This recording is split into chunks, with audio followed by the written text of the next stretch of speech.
wabarakatuh.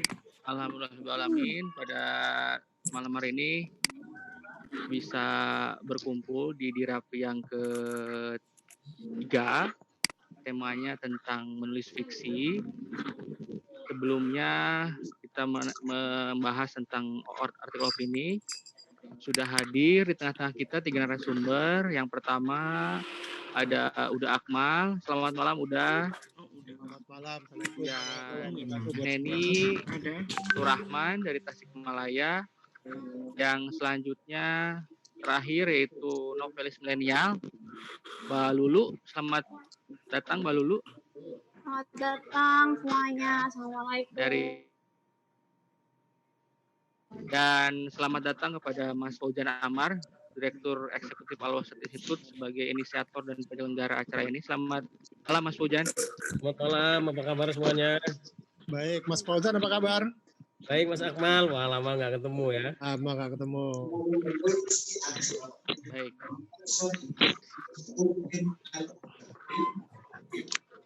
Baik, karena waktu, saya kira kita akan memulai saja. Sebelum kita memasuki sesi, kita akan mendengarkan pemantik dari Mas Fauzan Amar. Kepada Mas Fauzan Amar dipersilakan untuk memberikan pengantar dalam diskusi kita malam hari ini. Silakan Mas Fauzan. Baik, yang muncul ini.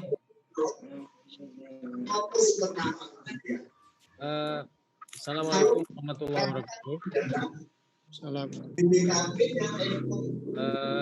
malam Warahmatullahi wabarakatuh. Ibu sekalian yang saya hormati. Alhamdulillah pada malam hari ini kita hadir di diskusi ini. Pada ini adalah seperti disampaikan oleh Mas Ahdi, ini adalah dan pada malam hari ini kita akan berdiskusi tentang trik dan tips menulis cerita fiksi. Halo Mas Fahmi, mungkin yang tidak keluarkan saja Mas. Halo? Yang tidak tertib gitu, tidak keluarin aja. Dikeluarin aja kalau nggak tertib gitu, daripada mengganggu yang lain gitu. Mencegah kemudorotan harus didahulukan. Gitu Mas Adi. Oke. Mengapa harus menulis? Saya kira sebagai pemantik, mengapa ini? Nah, saya kira ini adalah data bahwa ini tahun 2018 bahwa di Indonesia itu ada 1.605 anggota Ikatan Penerbit Indonesia. Yang terdaftar di ISBN itu 68.290. Dan dalam setiap tahun itu di media terjual sekitar 34.791. Mohon maaf Mas. Ya. Latar belakangnya bising sekali, nggak kedengeran suara Mas Fauzan. Halo. Yang lain belum. Halo. Halo. Ya di all semua, mute all semua. Ini MBS ini kenceng nih, Mbak Elvin juga kenceng nih. MBS ini masih kenceng nih. Oke, bisa dimulai ya? Bisa. Oke, baik. Jadi ini adalah data dan fakta ya. Oleh karena itu maka dengan melihat data itu sesungguhnya ini belum seimbang dengan jumlah penduduk Indonesia yang jumlahnya adalah mencapai 270 juta jiwa. Kemudian walaupun demikian kita di ASEAN ini termasuk paling produktif ya di dalam menerbitkan buku. Indonesia itu sekitar 30 ribuan tadi, 30 eksemplar. Tentu ini adalah jika dibandingkan dengan jumlah penduduk tentu saja ya masih belum bisa mengcover semuanya. Nah, saya ingin mengutip beberapa pendapat, misalnya dari Imam Ghazali, dia mengatakan bahwa jika kau bukan anak raja, juga bukan anak ulama besar, maka menulislah. Nah, saya kira yang hadir pada malam hari ini mungkin bukan yang anak raja dan bukan anaknya ulama besar, sehingga ingin bagaimana berkiprah untuk menulis. Buya Hamka ketika dia memberikan ceramah tentang umur yang panjang, ternyata umur yang panjang itu bukan orang yang umurnya sampai 100 tahun, 120 tahun. tapi adalah orang yang ketika sudah meninggal pun ternyata dia masih dibicarakan orang adalah dengan dari karya-karyanya itu. Nah, oleh karena itulah mengapa kemudian kita perlu bagaimana berguru kepada para narasumber untuk bagaimana menjadi seorang penulis. Kemudian ini ada pepatah dari luar ini yang saya kira sering dikutip, verba volant scripta manent, yang artinya apa yang terkatakan akan segera lenyap, apa yang tertulis akan menjadi abadi. Sekarang ada istilah namanya digital ya, bukti digital atau digital bukti digital dan sebagainya. Digital itu kejam dan sebagainya. Ini bukti bahwa penulis itu adalah bercerita tentang keabadian. Kemudian ini juga ada pendapat lain, siapa membaca akan mengetahui dan siapa menulis tak akan mati. Oleh karena itu kita bisa membaca karya-karya zaman dulu, misalnya karya di Indonesia ada karyanya Buya Hamka yang namanya sampai hari ini masih sering dibicarakan orang, ya buku-bukunya ya, baik yang ilmiah maupun buku fiksinya. Ini adalah bukti bahwa menulis itu adalah bicara tentang keabadian. Kemudian ini ada juga dari Pramudia Anantatur. Kemarin saya dapat WA dari seorang penulis autobiografi yang bercerita tentang sedihnya bukunya Pramudia Anantatur yang begitu viral menjelang puasa itu dalam bentuk e-book gitu ya. Jadi dalam bentuk PDF-nya itu beredar.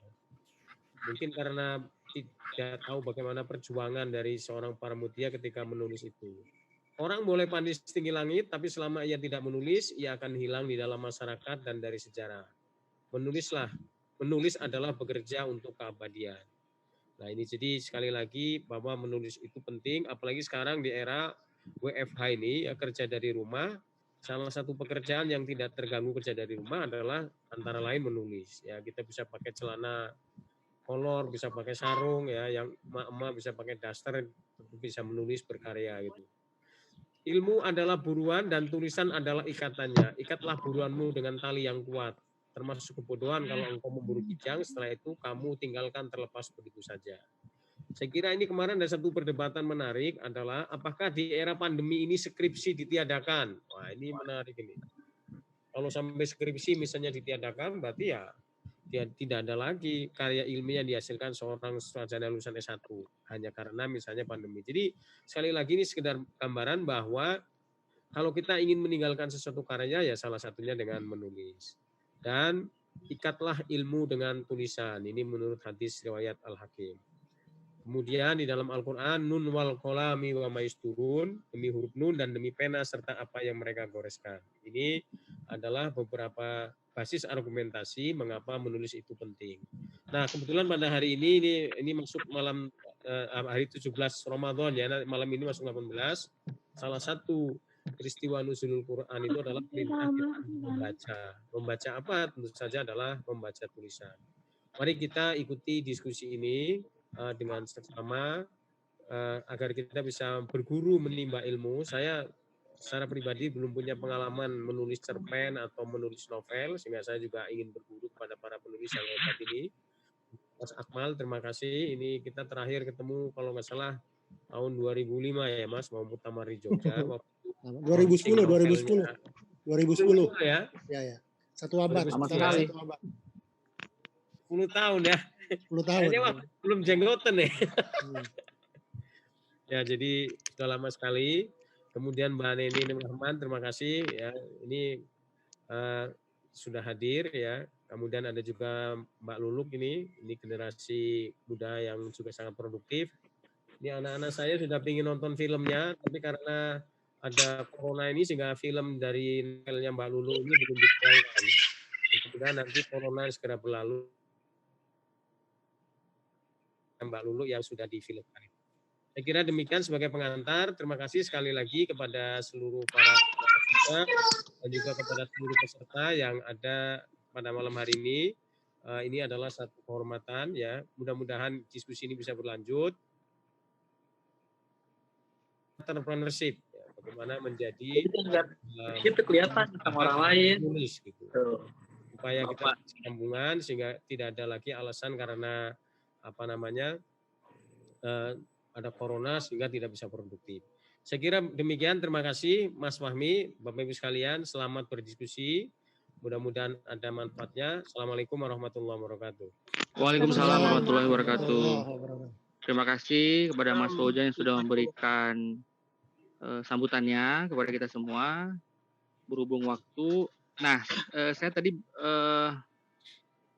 mungkin bagi peserta yang baru masuk, mohon untuk langsung di mute ya. Sekali lagi, para peserta, memang saya juga mute, tapi karena banyak, jadi tidak ini satu-satu.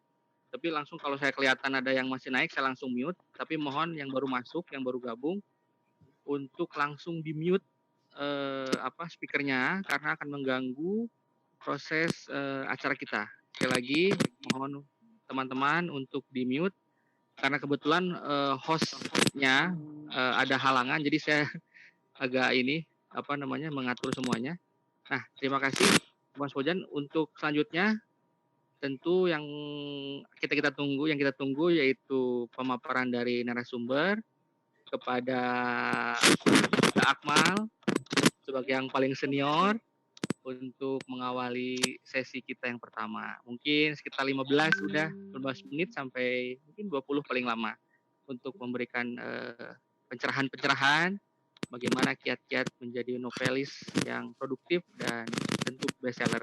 Kepada Uda Akmal, kami persilakan. Yang lain mohon sekali lagi untuk di mute atas kesadaran masing-masing, di mute speakernya. Silakan Uda. Ya, Assalamualaikum warahmatullahi wabarakatuh. Waalaikumsalam warahmatullahi wabarakatuh. Ya, terima kasih Mas Fahmi, Pak Fauzan. Mohon izin buat Mbak Lulu, Teh Neni ya. Jadi Mas Fauzan, ini saya jenggot nih karena karantina nih, sebelumnya belum jenggotan nih. Nah, mohon karena waktunya terbatas, yang presentasi saya sekalian dijalanin aja Mas Fahmi. Jadi saya akan sambil... Mas Fauzan mohon dibantu. Oke, siap. Ini ta'aruf dulu ya. Ya, silakan Mas. Silakan ta'arufnya lewat presentasi biar sekalian jalan.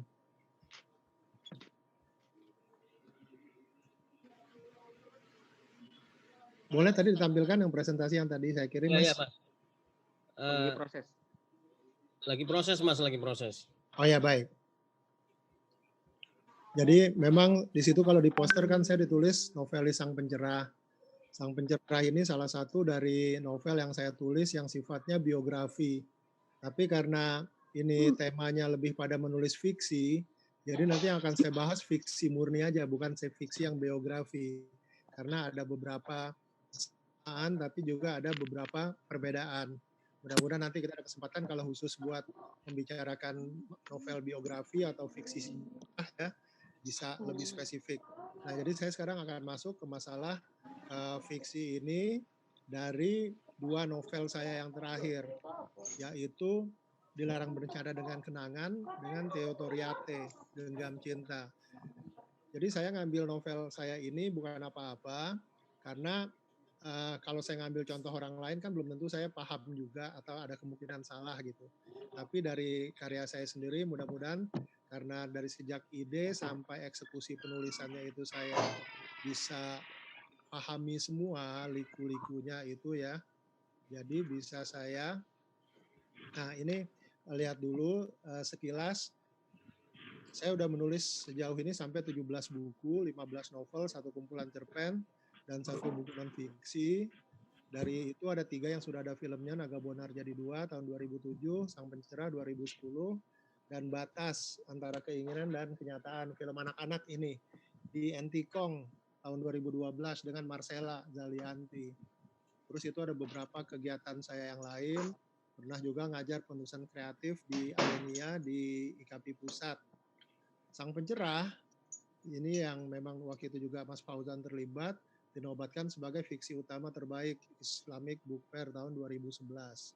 Nah yang terakhir yang menurut saya salah satu achievement saya cukup bagus itu adalah cerpen bahasa Inggris saya Swans of the Rising Sun tahun 2013, terpilih oleh Panitia Internasional untuk Antologi Solidaritas Sosial Project Sunshine for Japan. Dari 40 penulis yang berpartisipasi, salah satunya itu ada Günter Grass, penerima Nobel Sastra tahun 99 dari Jerman. Jadi saya waktu itu ikut mau supaya bisa nembus itu aja targetnya waktu itu. Alhamdulillah cerpen saya tembus pro bono, nggak ada honor, nggak ada apa-apa. Bahkan mau beli kumpulan cerpennya kita harus bayar lagi, namanya mau nyumbang buat waktu itu tragedi di Jepang gitu. Tapi kemudian setelah 6 tahun akan menjadi novel yang judulnya Teotoriate, yang akan saya bahas sedikit beberapa elemennya. Silakan dilanjutkan. Next.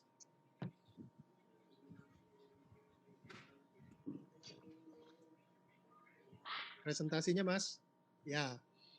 2 hari lalu, tanggal 8 Mei, saya dapat satu berkah Ramadan. Profil saya ditulis di koran Asahi Shimbun. Ini tirasnya 6 juta eksemplar per hari. Di masa jayanya pernah 15 juta per hari. Karena saya menulis novel yang di situ yang saya pegang itu ya. Teotoriate saat ini sedang diterjemahkan oleh seorang Jepang namanya Hanako Ikeda. Dia wartawati Kyodo News Digital, alumni dari Tokyo University. Lanjut, ini cuma sedikit aja buat latar belakang kenapa nanti saya mau menjelaskan soal ini. Nah, alhamdulillah besok hari Senin novel sequel Dilarang Bercanda dengan Kenangan juga akan rilis nih di e-book dari Republika Penerbit. Nah, di situ di bawahnya apa hubungan antara Kastilbrand, Rumania, tempat Pangeran Dracula, Ka'bah, dan Universitas Indonesia. Nanti saya akan sharing sedikit berkaitan dengan fiksi nih, fiksi murni. Tapi yang tentu saja fiksi murni tetap ada kaitan dengan beberapa true events ya, bukan high fantasy, bukan fiksi yang total absurd seperti Harry Potter atau Lord of the Ring gitu. Ini masih realis. Boleh dilanjutkan lagi?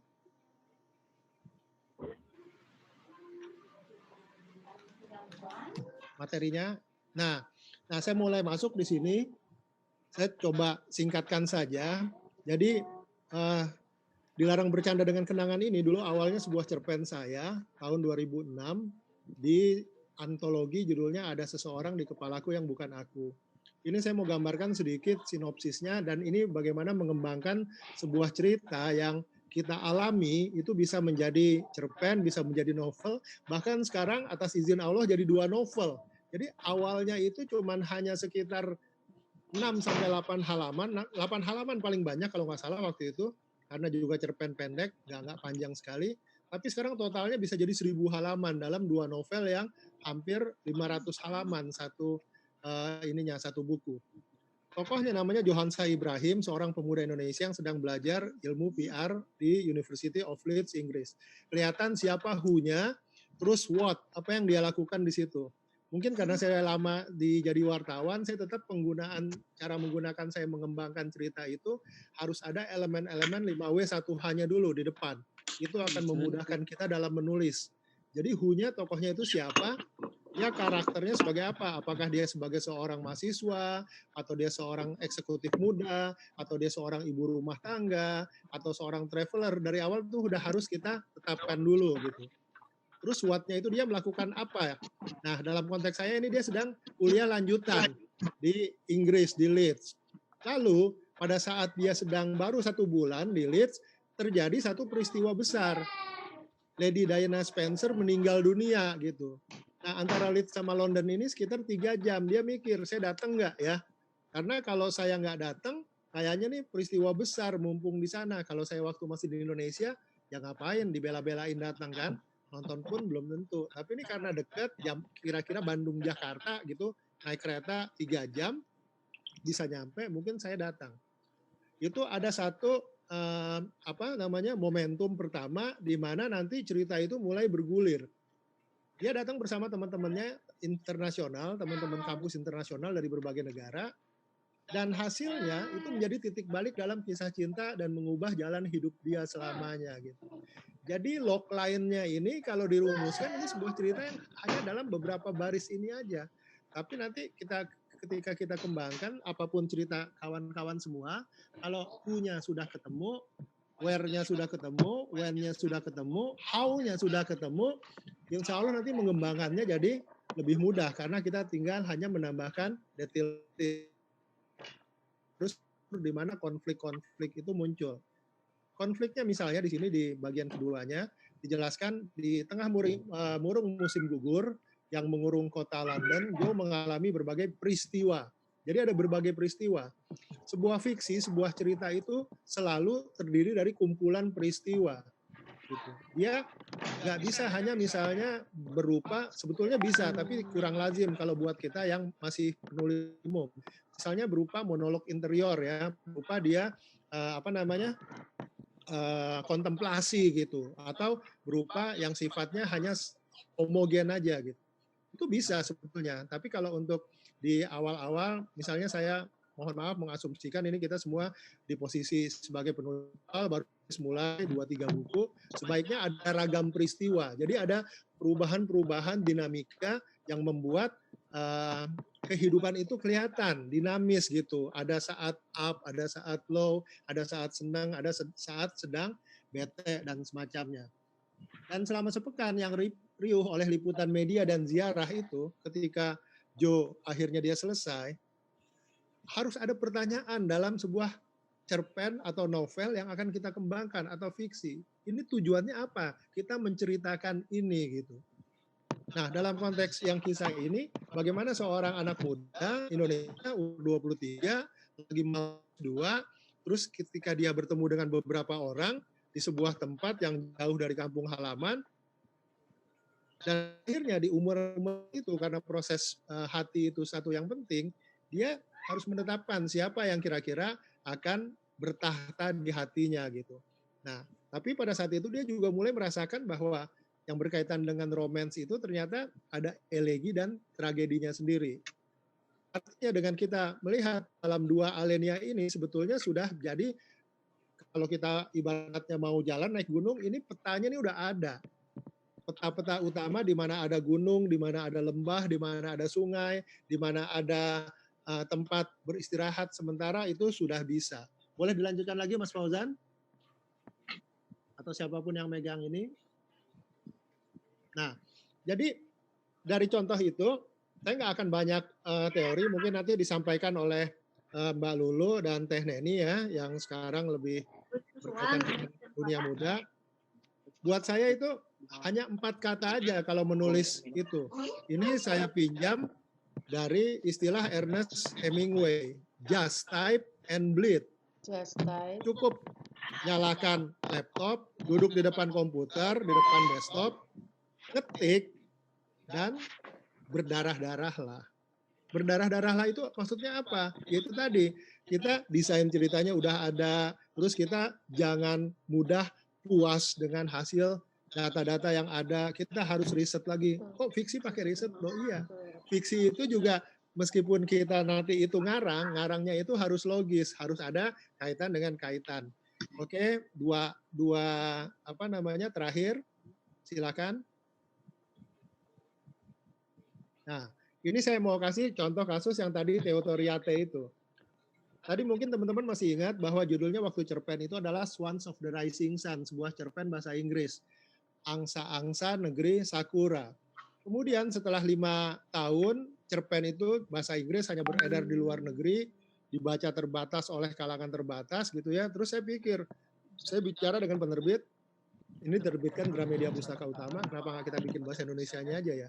Gitu, biar bisa lebih banyak.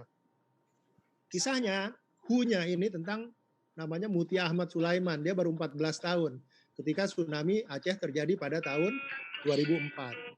Ayah ibunya meninggal dunia, 3 adiknya meninggal dunia. Jadi dia anak pertama dari 4 bersaudara. 5 orang keluarga intinya meninggal. Itu problem pertama, titik awal. Kemudian Mutia ini terselamatkan waktu itu, asbabnya secara fisik karena dia badannya tersangkut pada tiang kapal yang terdampar di pemukiman warga.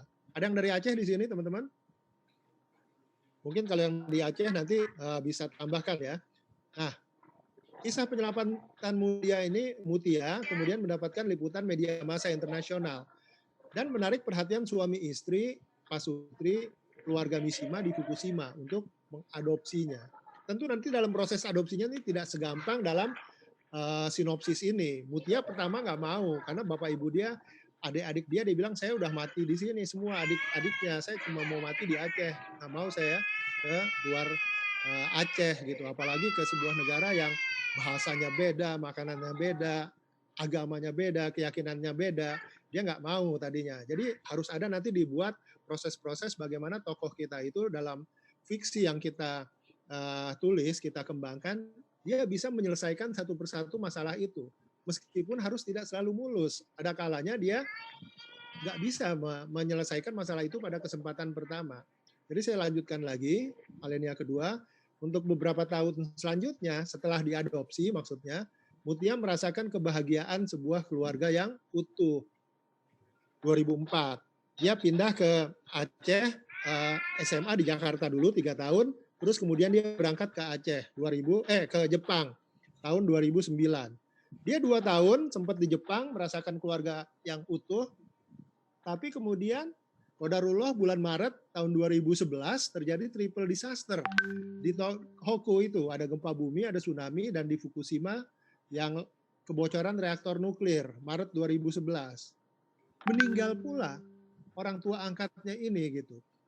Sehingga Mutia hidupnya kembali, dia masuk sedot dalam pusaran traumatik yang membuat jiwanya retak. Jiwanya retak itu apa? Misalnya dia mempertanyakan dengan serius keimanannya. Dia komplain kepada Tuhan, kepada Allah. Ya Allah, ini kok saya 2 kali ngalamin ini? Apa salah saya? Apa dosa saya? Kenapa yang engkau jadikan korban dari tsunami ini atau di Fukushima bukan koruptor, bukan penjahat, bukan orang-orang yang selama ini membohongi rakyat, penipu rakyat? Kenapa harus orang-orang yang awam seperti saya, masyarakat umum gitu? Jadi pertanyaan-pertanyaan yang sifatnya eksistensial yang di dalam itu salah satu materi yang sangat bagus untuk menjadi materi fiksi. Karena semua kita pernah mengalami ini, pertanyaan-pertanyaan ini, meskipun konteksnya berbeda, tidak serius Mutia. Pertanyaan tentang ketuhanan misalnya, kalau kita baca sejarah Nabi Ibrahim, sebelum dia jadi Nabi, dia kan merasa Tuhan itu bintang. Kemudian malam besok dilihatnya bulan, oh bulan ini lebih bercahaya, mungkin bulan ini Tuhan saya. Ketika besoknya bulan hilang, dilihat matahari, ini lebih hebat. Ini pasti yang Tuhan, bukan yang kemarin-kemarin. Tapi kemudian Allah menghidayahkan, kalau saya terus menganggap ini jadi Tuhan, maka saya akan matahari sebagai Tuhan, maka saya akan termasuk orang-orang yang sesat. Ada progres di situ, ada tahapan-tahapan perkembangan keyakinan.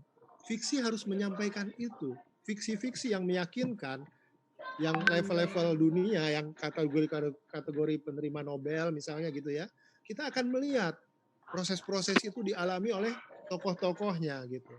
Bahkan kalau kita balik lagi ke kisah Nabi Ibrahim, ini bukan fiksi, ini sejarah. Dan beliau tokoh manusia utama. Sudah begitu yakin keimanan pada Allah, masih nanya lagi ke Allah, masih nego kan di surat Al-A'raf. Ya Allah, aku bukan mempertanyakan keimananku, cuman aku pengen yakin. Bagaimana caranya engkau menghidupkan yang sudah mati? Nah kemudian Allah kan berfirman menyuruh Nabi Ibrahim mengambil burung merpati, dibunuh, dicacah, diaduk-aduk. Beberapa ekor burung itu ditaruh di 4 gunung yang berbeda. Ini contoh-contoh yang sangat ekstrim, tapi dalam contoh yang lebih kecil, kita semua mengalami ini dalam basis harian. Kadang-kadang pagi kita keyakinan kita pol, siang berkurang sedikit, sorenya berkurang lagi karena masalah lain kan. Nah, buat fiksi, ini bisa kita masukkan problem-problem yang sifatnya batin seperti itu. Saya lanjutkan lagi. Dalam Mutia, problem ini kemudian membuat dia terperangkap dalam PTSD, Post Traumatic Stress Disorder akut. Sebuah pengalaman, tiap malam nggak bisa tidur, selalu kembali pengalaman waktu dia diseret tsunami pertama. Waktu diseret tsunami pertama, dia sempat memeluk adiknya yang paling bungsu, si Ilyas, namanya masih kelas 2 SD, tapi namanya juga air begitu besar, akhirnya terlepas. Dan itu jadi penyesalan si Mutia seumur hidup. Ilyas itu sering muncul, dilihat waktu dia jalan, waktu dia kuliah, waktu dia apa. Orang lain nggak ada yang ngelihat, tapi dia ngelihat. Seolah-olah adiknya itu ngelambaikan tangan ke dia, manggil dia gitu. Nah ini problem-problem ini juga yang banyak dialami oleh tokoh-tokoh di sekitar kita. Yang kita sebut tanda kutip orang gila. Kalau kita lihat di pinggir jalan, ada ibu-ibu ya, dia sambil anakku, anakku gitu kan, kadang-kadang kan. Dia itu kena PTSD berat, ibu itu. Cuma dia belum bisa ikhlas. Dia tidak bisa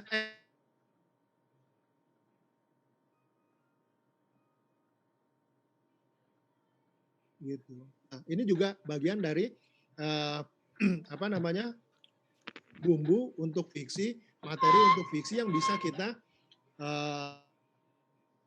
tertarik apa namanya topik seperti ini. Nah, cuma sebagai penutup, saya ingin menyampaikan bahwa kalau untuk saya, tokoh-tokoh saya di semua cerita saya itu dia harus mengalami pencerahan batin di akhir cerita. Dia harus, kalau dia tadi awalnya dari titik A, dia harus nanti di A plus gitu loh, atau A aksen. Dia melewati sejumlah proses jatuh bangun, tapi terakhir dia tidak hancur. Dia tidak menjadi seorang yang pesimis, dia tidak menjadi orang yang nihilis, dia tidak menjadi orang yang kemudian sebodoh amat dengan hidup. Enggak, dia harus orang-orang yang berjuang, dia harus move on karena dia tahu seberapapun berat hidup ini, peluang untuk menjadi lebih baik ada. Kenapa? Kalau secara agama, karena di belakang kita ada Allah, ada Tuhan lebih besar. Maka Mutia berjibaku mewujudkan mimpi menjadi dokter komputer engineering. Di tengah dia masalah bertubi-tubi seperti itu, dia juga punya ketergantungan dengan psikiater. Dia harus psikiaternya itu memberikan medicine, obat-obatan. Kalau di novel dijelaskan obat-obatannya apa aja, apa yang harus dia konsumsi. Kalau dia lagi tantrum, lagi bayangan-bayangannya itu muncul, itu ngamuknya kayak apa, itu digambarkan. Dan itu di situ saya bukan cuma riset, saya konsultasi ke orang psikiater yang paham gitu ya, supaya lebih sesuai. Nah, tapi kemudian karena ini juga menyangkut kisah anak muda, tokoh Mutia ini tahun 2019 kemarin umurnya 29 tahun. Dia PhD, calon PhD di Universitas Aizu Wakamatsu, Jepang. Ada masalah hati lagi balik. Tentu dia sebagai seorang perempuan muda, dia juga ada yang suka dia juga ada suka ke orang lain, ke pemuda lain, tapi dia terperangkap dalam problem traumanya itu. Dia selalu maju mundur. Ini gimana saya kalau nanti misalnya saya menjalin hubungan dengan orang lebih serius gitu ya. Bagaimana kalau tiba-tiba dia nggak suka dengan masa lalu saya gitu. Dia nggak suka dengan kepribadian saya yang kadang-kadang bukan cuma moody, ya, nggak sampai bipolar sih, tapi dia bisa jadi orang yang sangat berbeda kalau misalnya stresnya itu kenangan terhadap musibahnya itu sedang berkecamuk di kepala dia. Nah, bagian ini semua yang tadi yang saya simpulkan sebagai bleed-nya itu loh, kalau kita buat menulis. Kita harus berdarah-darah di situ. Kita harus riset, kita harus banyak baca, kita harus banyak konsultasi, tapi memang balik lagi tergantung sejauh mana kita mau menetapkan standar cerita kita sendiri. Kalau tadi teman-teman ikuti dari awalnya ini cuma hanya sebuah cerpen di mana saya hanya ingin cerpen saya itu masuk satu buku dengan cerpen seorang pemenang Nobel dari Jerman, ya, Günter Grass. Tujuan pertama itu sudah tercapai gitu. Tapi kemudian Allah memudahkan saya menjadikan ini sebagai sebuah novel baru, dan ketika ini saya baru mulai posting, tadinya ada 6 desain sampul. Ini salah satu saja nih, ini desain nomor 2. Saya minta partisipasi teman-teman pembaca di medsos. Tiba-tiba ada teman dari Aceh yang menghubungi, Bang Akmal, ini kita pas bulan depan, Desember itu pas sekali 15 tahun peringatan tsunami Aceh gitu ya. Oke, terakhir. Terakhir, Mas Ojan. Slide terakhir. Slide, silakan. Ini ada joker-jokeran ya. Nanti kalau kita mau komunikasi lebih lanjut, karena ini kan fiksi ya topiknya. Yeah. Ini bukan joker asli nih, joker Madain Cibubur. Mudah-mudahan nanti kita bisa komunikasi lebih lanjut. Tapi kalau ini menghasilkan mimpi buruk penampilannya, saya sudahi dengan mohon maaf lahir batin. Mudah-mudahan ada bermanfaat. Assalamualaikum warahmatullahi wabarakatuh. Waalaikumsalam. Terima kasih Uda Akmal yang sudah senior memberikan pengalaman. Lanjut, saya kira karena waktu kepada Teh Neni, narasumber selanjutnya untuk memberikan presentasinya. Teh Neni, halo. Ya, halo. Ya, silakan Teh Neni. Teh Neni Nur Rahman dari Tasik. Oh iya, slide-nya udah di ini ya. Bismillahirrahmanirrahim. Assalamualaikum warahmatullahi wabarakatuh. Waalaikumsalam warahmatullahi wabarakatuh. Sebetulnya kaget, sekaget-kagetnya pas diminta oleh Kang Fahmi untuk sharing tentang fiksi, karena memang di sini saya nulis fiksinya pemula banget. Mungkin di antara rekan-rekan yang menyimak ada yang jauh lebih paham daripada saya sendiri karena basic saya sendiri sih sebetulnya bukan orang bahasa tapi eksak ya orang eksak mencoba nulis fiksi. Nah baik itu ini ada 4 buku yang fiksi yang solo gitu, yang solo 2, kemudian yang 1 bersama teman-teman, kemudian buku 1 lagi duet sama rekan saya juga. Beberapa antologi lain yang fiksi tidak dicantumkan karena memang itu antologi. Nah, rata-rata yang saya murni novel anak ya sebetulnya fiksi yang saya tulis itu yang Nyanyian Sarbeni ini betul-betul fiksi dan sepertinya serupa juga ini berawal dari cerpen yang diikutkan event. Jadi cerpen anak, kemudian judul mulanya itu Panggil Saya Ni gitu ya. Ini bukan ini. Jadi pada novel ini murni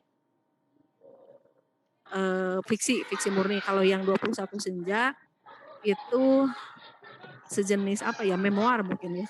Karena itu hanya perjalanan ketika di suatu tempat dalam kurun 21 hari.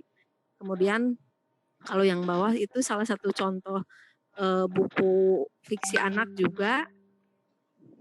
Ininya fantasi ya, kalau yang 1. Kemudian yang 99 Laras Kata itu puisi, kumpulan puisi, antologi puisi. Puisinya ada 99, duet antara saya dengan Tahiin Mutmainah, sama-sama orang Tasik tapi terpisah tempat gitu. Next slide kedua, Mas Fahmi.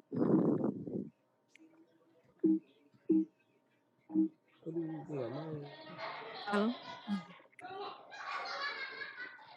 Sebetulnya ini sekilas fiksi tidak asing sebetulnya tentang apa itu fiksi dan non fiksi. Next aja deh Mas.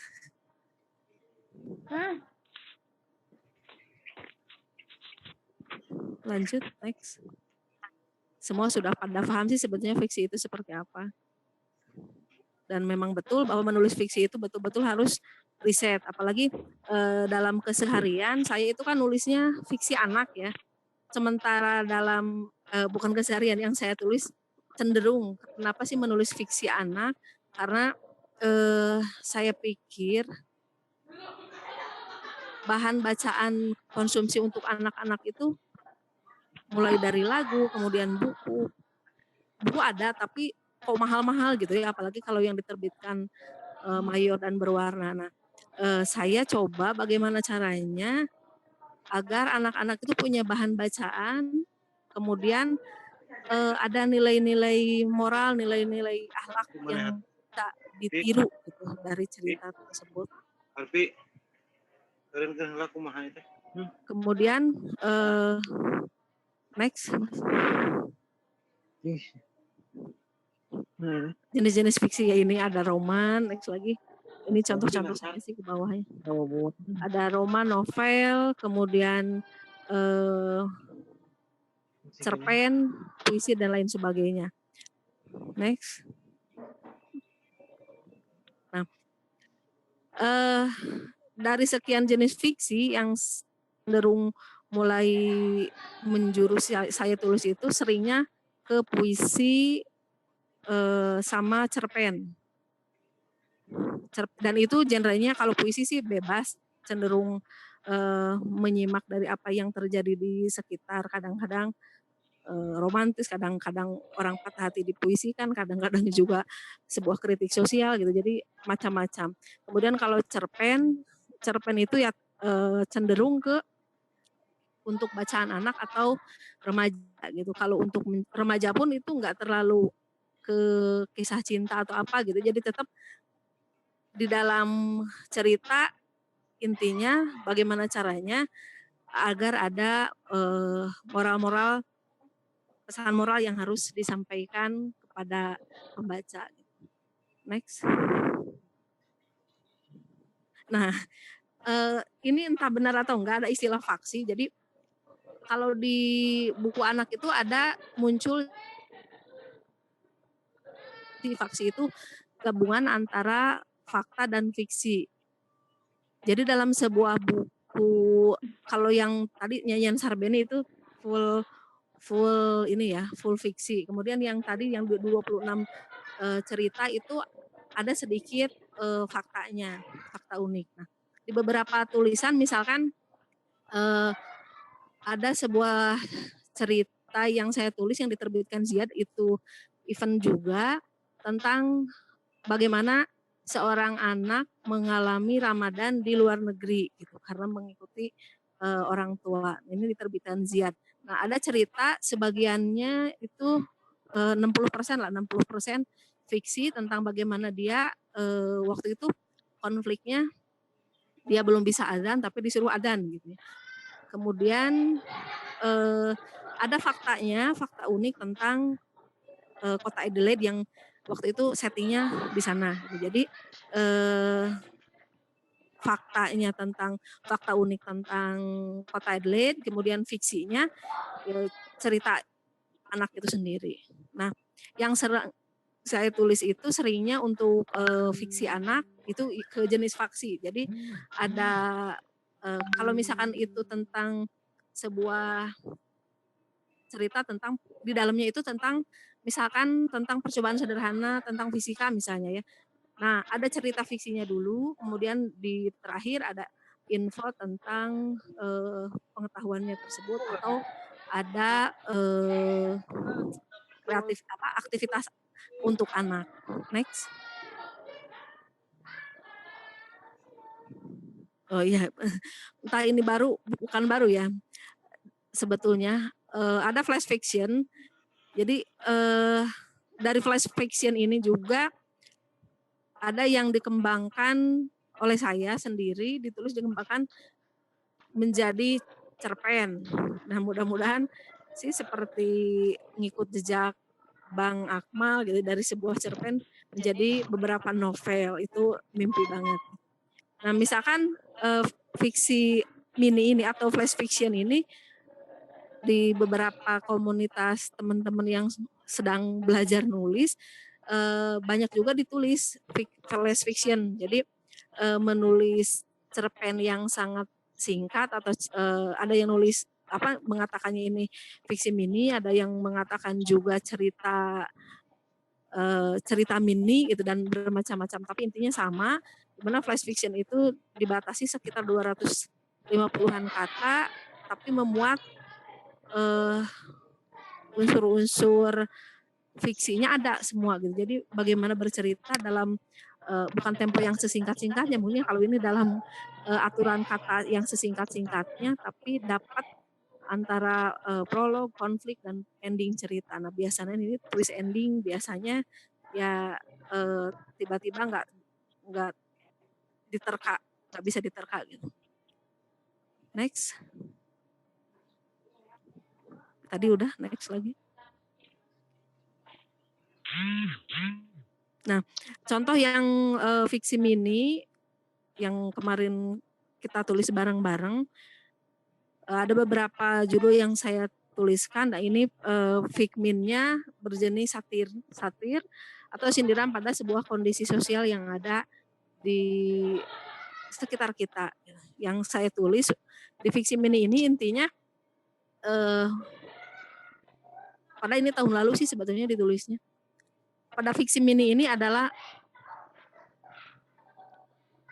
seorang anak yang dapat bantuan biaya pendidikan tetapi salah sasaran gitu.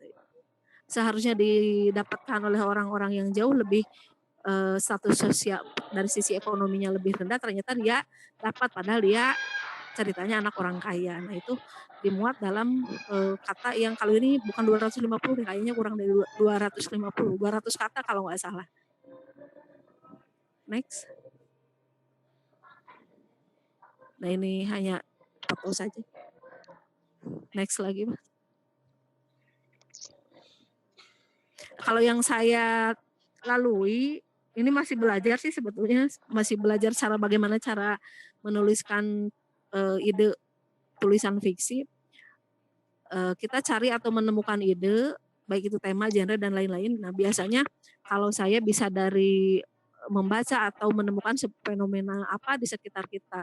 Misalkan ketika macet tiba-tiba hujan deras, nah kadang-kadang itu juga muncul sebuah ide. Atau melihat sesuatu atau ada yang curhat ke kita nggak setuju, harusnya nggak gitu penyelesaiannya. Nah, dibikinlah cerita dengan didramatisir tentu, tapi tidak menceritakan apa yang dicurhatkan oleh orang gitu. Jadi idenya dari temuan-temuan itu kemudian dikembangkan oleh imajinasi kita yang berbeda dengan kejadian sesungguhnya.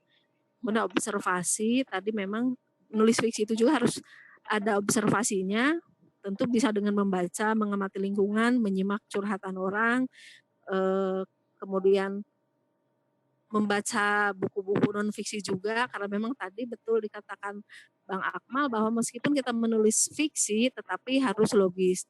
Jadi harus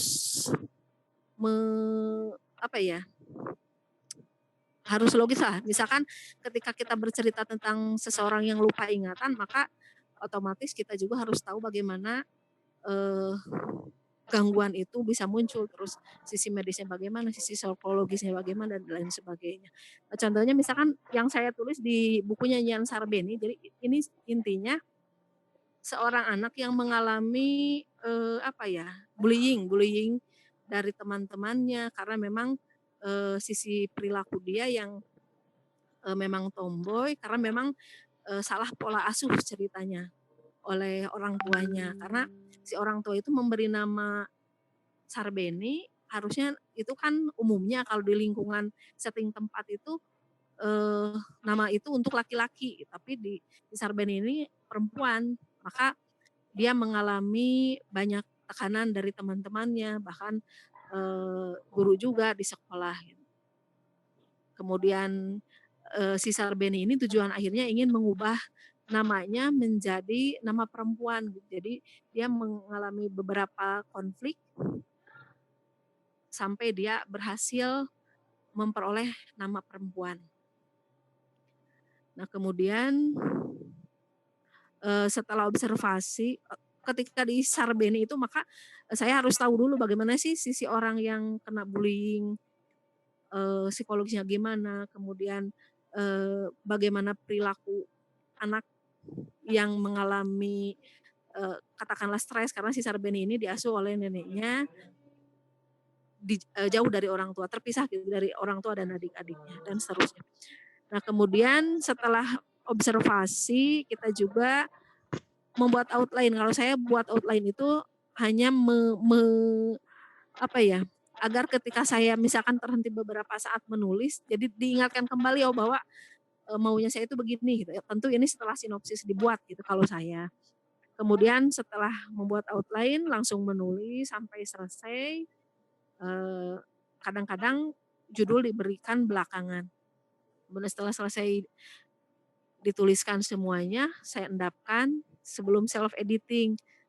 Self editing tentu kita juga butuh baca-baca tentang PUEBI, KBBI dan lain sebagainya. Malum kalau saya kan penulis pemula, basic bukan bahasa, tentu ketika mengedit pun harus sering-sering baca ini ya, aturan-aturan tersebut. Itu mungkin next ada slide-nya, ada lagi nggak?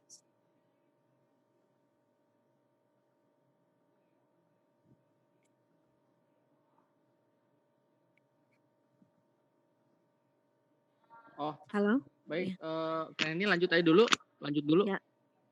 Karena ada gangguan untuk slide-nya. Oh iya. Ya. Nggak ada lagi sih sebetulnya. Cukup. Bentar. Sini.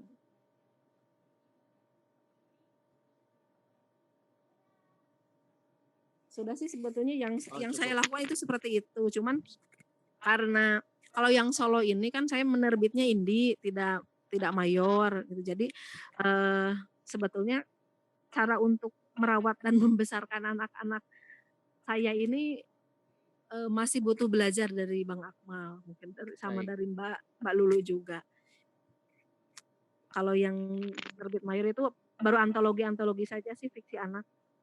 Baik. Itu mungkin Mas Fahmi sharing Ya, sedikit terima kasih. dari Terima kasih saya. Teh Heni sudah Sama-sama. memberikan pengalaman dan Teh Heni yang sudah kita dengarkan.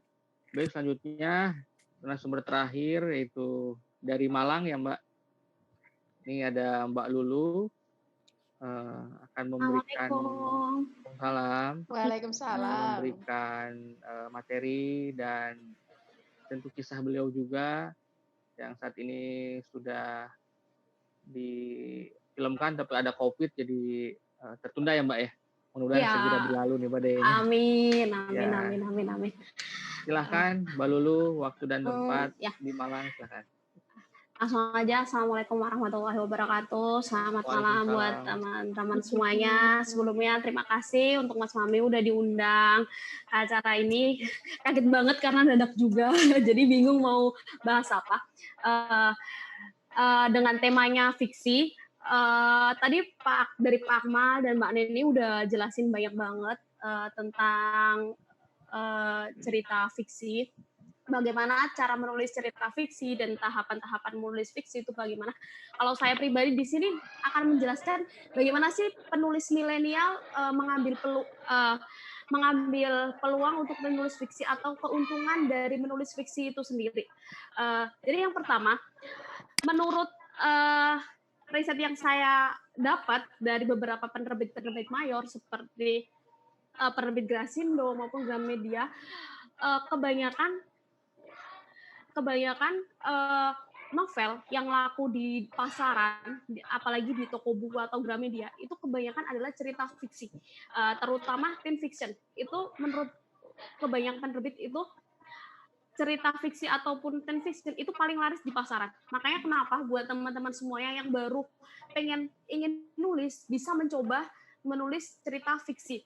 Di mana cerita fiksi sendiri seperti yang dijelaskan sama Mbak Neni tadi, cerita fiksi itu adalah sebuah cerita yang berdasarkan hanya imajinasi pengarang itu sendiri, bukan berdasarkan dunia nyata.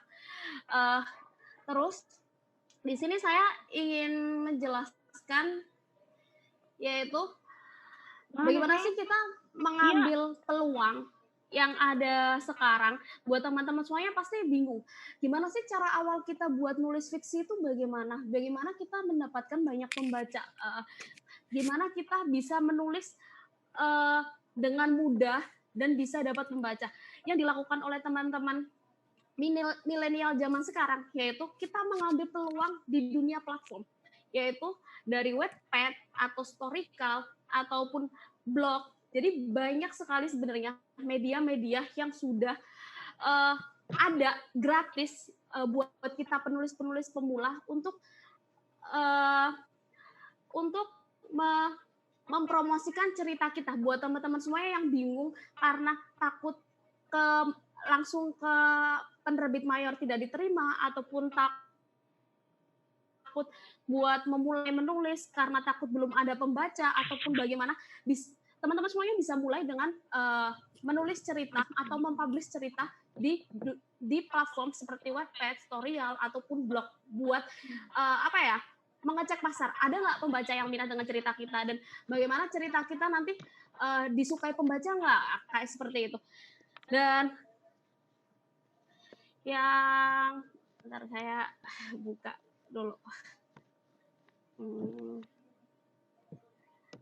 Mana ya? Ini nggak ada Pak PPT-nya yang belum bisa di itu ya Mas ya? Untuk PPT-nya agak yang operator lagi agak gangguan. Dari Mbak bisa nggak dari Mbak Lulu? Dari Mbak Lulu bisa nggak? Kayaknya nggak bisa juga. Aku buka PPT sendiri aja nggak apa-apa ya? Ya nggak apa-apa. Ya nggak apa ya.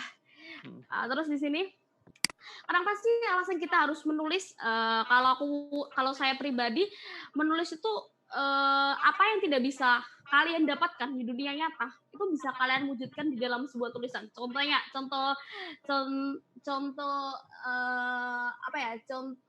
mudahnya, ketika kalian di dunia nyata tidak bisa jadi orang yang pintar atau tidak bisa jadi orang yang kaya raya, kalian bisa menulis sebuah karakter fiksi, sebuah karakter yang kalian ingin seperti menjadi orang tersebut, orang yang kaya, orang yang religius ataupun orang yang pintar seperti itu. Makanya kenapa menulis itu seperti yang dikatakan oleh Pak Akmal tadi, kalau kalian menulis, nama kalian bakalan menulisnya biar nama kalian bakalan tetap abadi kayak gitu. Terus yang selanjutnya cara menjadi penulis. Cara menjadi penulis fiksi sebenarnya tadi juga udah banyak dibahas sama Mbak Neni. Yang pertama, sebelum kita menjadi penulis, hal yang terpenting adalah kita harus menjadi seorang pembaca. Kenapa kita harus menjadi seorang pembaca? Karena dengan kita menjadi seorang pembaca, kita bakalan mempunyai banyak referensi. Kita bakalan tahu bagaimana sih cara buat narasi, bagaimana cara buat prolog, dan bagaimana cara buat konflik dan juga alur yang menarik di dalam tulisan kita. Dengan kita banyak membaca tulisan-tulisan karya orang lain, kita semakin mendapatkan ide, semakin mendapatkan banyak referensi untuk cerita kita nantinya. Terus yang kedua yaitu catat setiap ide. Apapun ide yang kita dapat, kita lagi melamun nih, terus tiba-tiba kita dapat ide, kita bisa langsung menulis ide tersebut. Kita bisa langsung mencatat ide tersebut biar kita nggak lupa. Soalnya kita juga manusia, pasti gampang lupa. Jadi langsung aja catat ide, siapa tahu ide dari cerita tersebut yang bisa buat kalian menjadi penulis yang sukses nantinya. Amin. Yang kedua yaitu buat kerangka cerita atau outline cerita.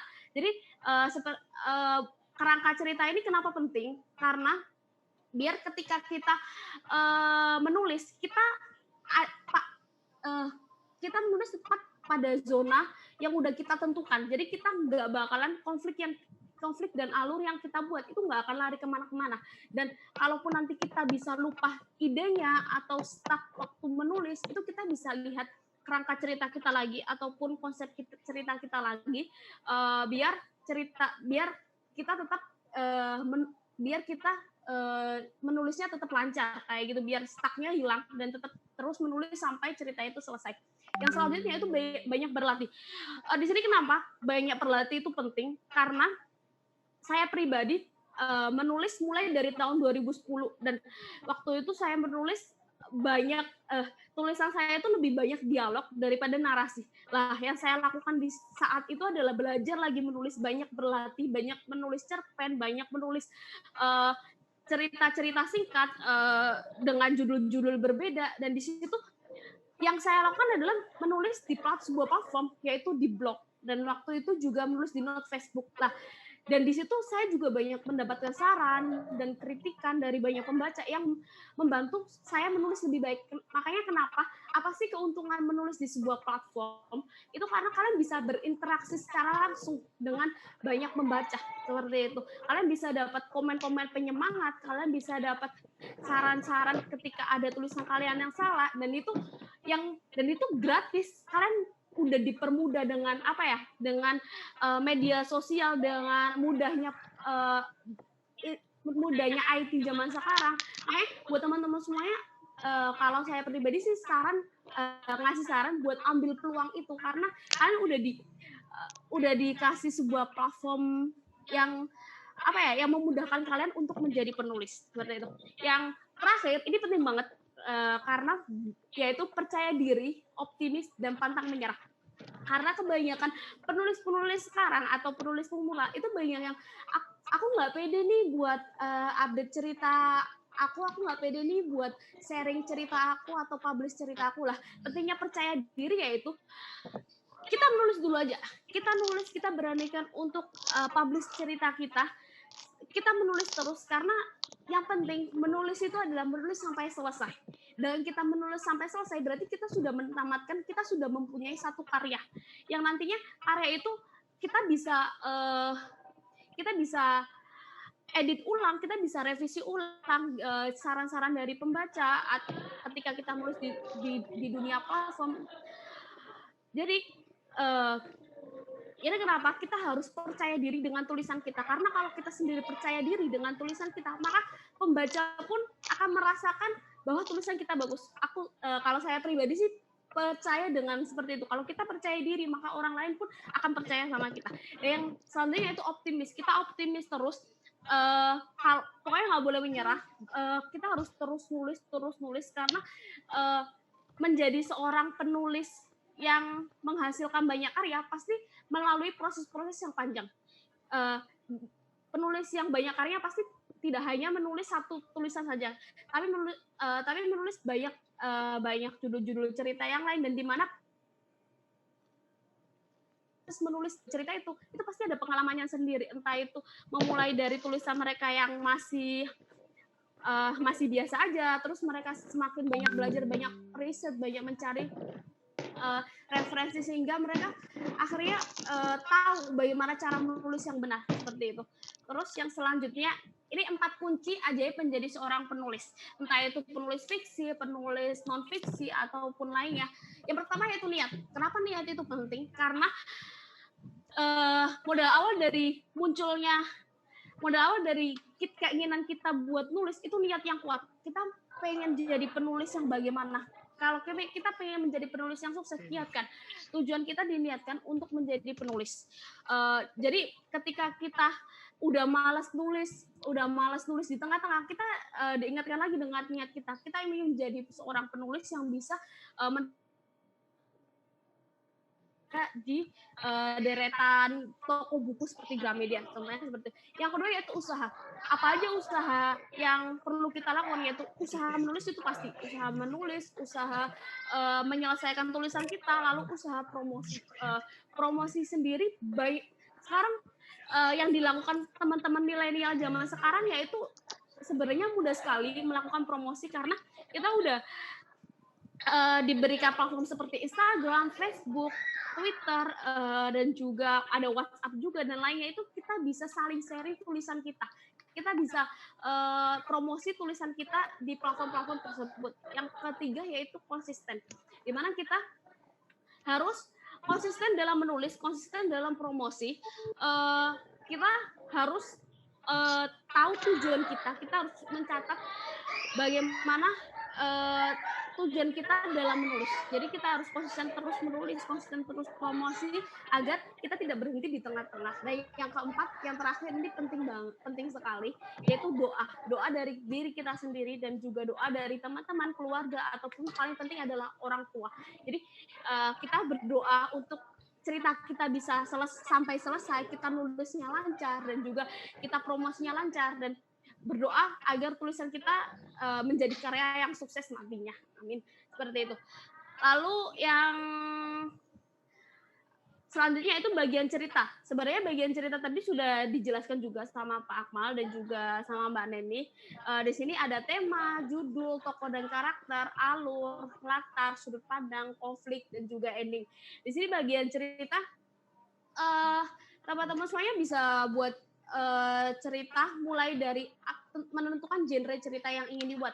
Contohnya genre cerita fiksi, teen fiction, yaitu genre remaja ataupun genre romance ataupun genre romance religius, seperti itu.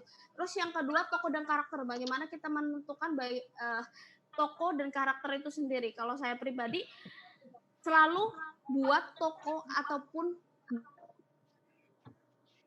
dan karakter yang berkesan. Jadi di mana karakter tokoh tersebut itu bakalan diingat sama pembaca, bakalan memegas di pikiran pembaca. Jadi kalian bayangkan tokoh yang benar-benar kalian inginkan tuh seperti anak kalian. Jadi kalian ingin membuat sebuah tokoh yang benar-benar kalian wujudkan di dunia nyata. Karena dengan seperti itu kalian bakal lebih ngerasa feel kayak gitu, lebih feel dengan ada ikatan dengan tokoh-tokoh yang kalian ciptakan itu, seperti itu. Terus alur, kalian bisa buat alur yang maju atau mundur atau flash atau alur maju mundur, dan juga latar ini kalian bisa menggunakan latar di zaman modern ataupun zaman dulu, di mana latar ini pastinya kalian harus, kalau ingin cerita yang ringan, kalian bisa mengambil cerita dari lingkungan sekitar kalian. Kalaupun ingin cerita yang lebih berat, kalian bisa melakukan riset-riset atau mencari referensi-referensi yang diperlukan untuk cerita kalian. Untuk yang sudut pandang, kalian bisa menggunakan sudut pandang orang pertama, kedua, ataupun ketiga. Tapi kalau menurut saya, untuk penulis pemula lebih mudah untuk membuat cerita dengan sudut pandang orang ketiga, yaitu menggunakan kalian atau dia, seperti menggunakan kalian atau nama seperti itu, biar mempermudah kita membuat sudut pandang cerita yang dari tokoh karakter-karakter, berbagai macam karakter-karakter, jadi tidak terfokus dengan satu karakter saja. Terus yang selanjutnya itu konflik ini penting banget, ini sekali, karena dengan konflik ini cerita yang kalian buat itu akan mengalami ritme naik turunnya dan membuat pembaca itu bakalan lebih tertarik dengan cerita kalian. Dan yang selanjutnya yaitu ending ini ada dua, yaitu ending happy ending ataupun sad ending. Ini terserah dari pengarangnya atau penulis atau kalian semua ingin membuat ending yang seperti apa.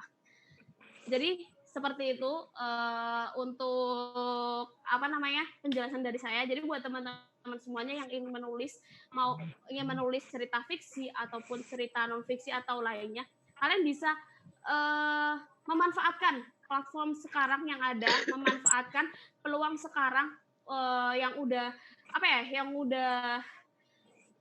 banyak di dunia, yang udah banyak disuguhkan buat teman-teman semua yang ingin nulis seperti Wattpad, blog, not Facebook, ataupun seperti Storyal, banyak banget yang gratis juga. Itu merupakan peluang bagi teman-teman semua untuk mulai menulis, karena dengan menulis di situ ketika kalian punya banyak pembaca itu akan memudahkan kalian untuk menarik penerbit-penerbit mayor seperti itu.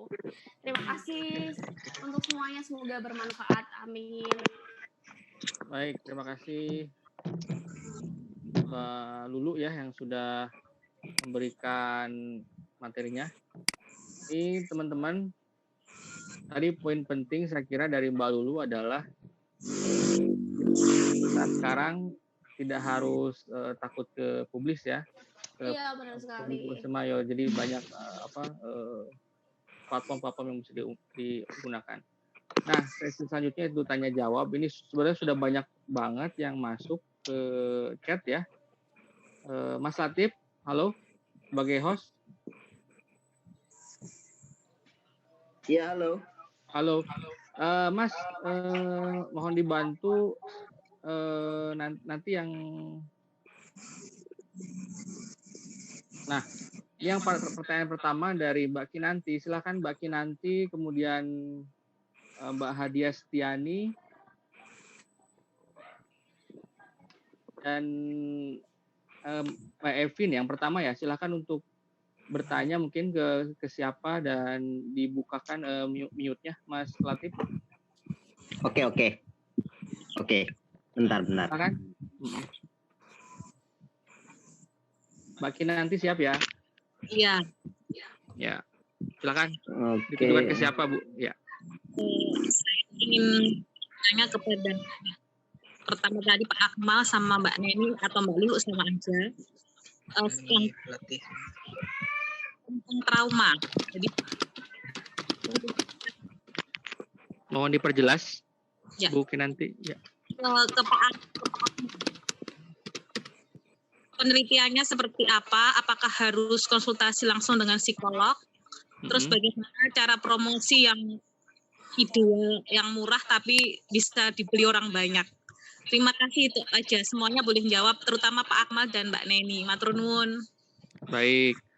Mungkin dicatat dulu satu. Kemudian Mbak Hadiah Setiani, silakan. Assalamualaikum warahmatullahi wabarakatuh. Waalaikumsalam. Tanya, saya masih penulis awam, masih kelas 11 SMA. Mohon yang lain di mute. Ya lanjut Mbak. SMA tuh teh. Saya mau bertanya, karena ini masih awam kan, terkadang itu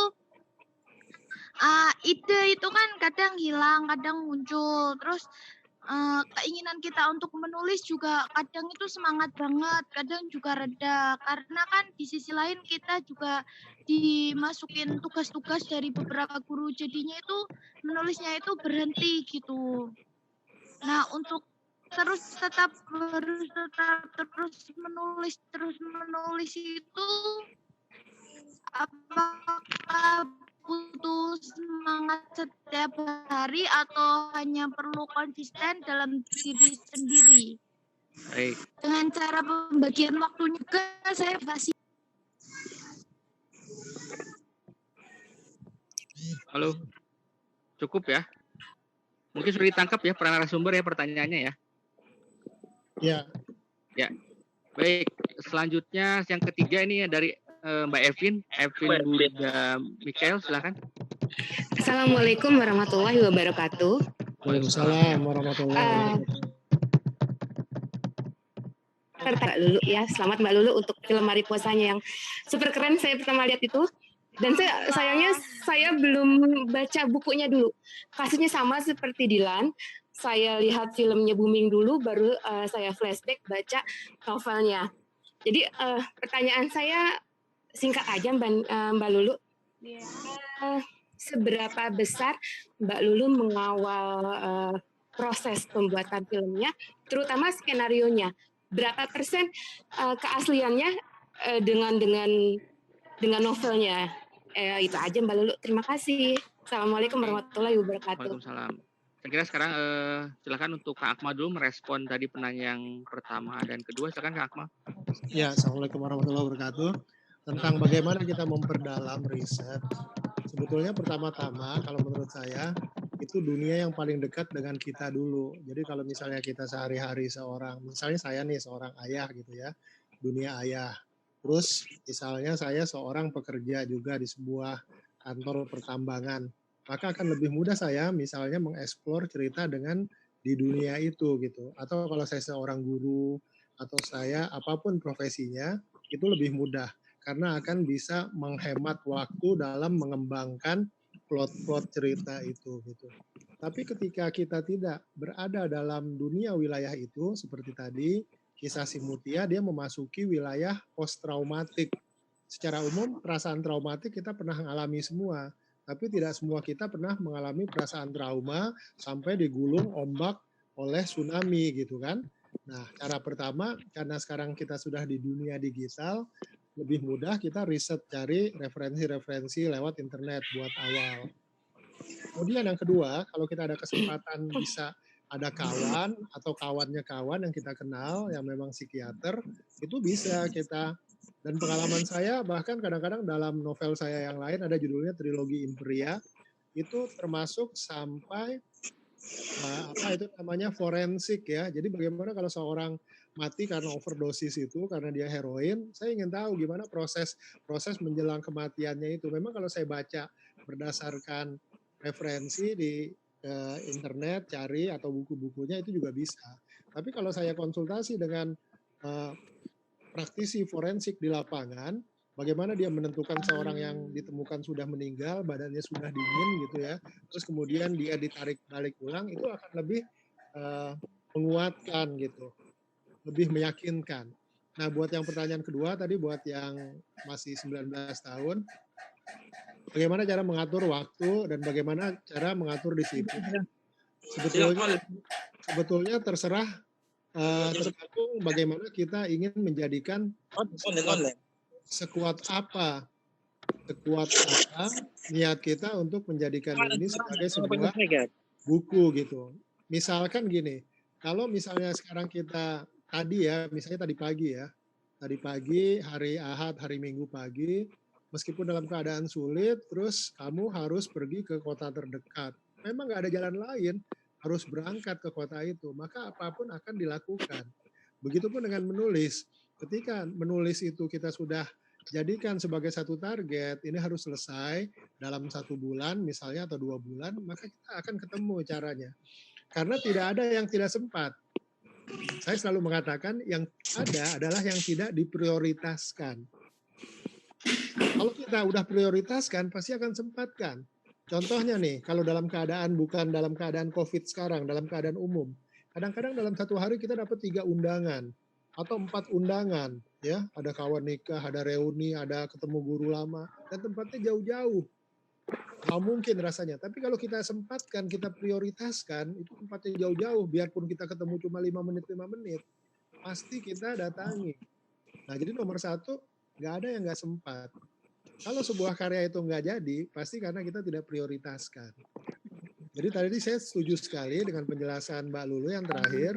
Sebuah karya yang bagus itu nomor satu ciri-cirinya karya yang selesai. Kita nggak ngomong bagus enggaknya dulu, ini urusan kritikus.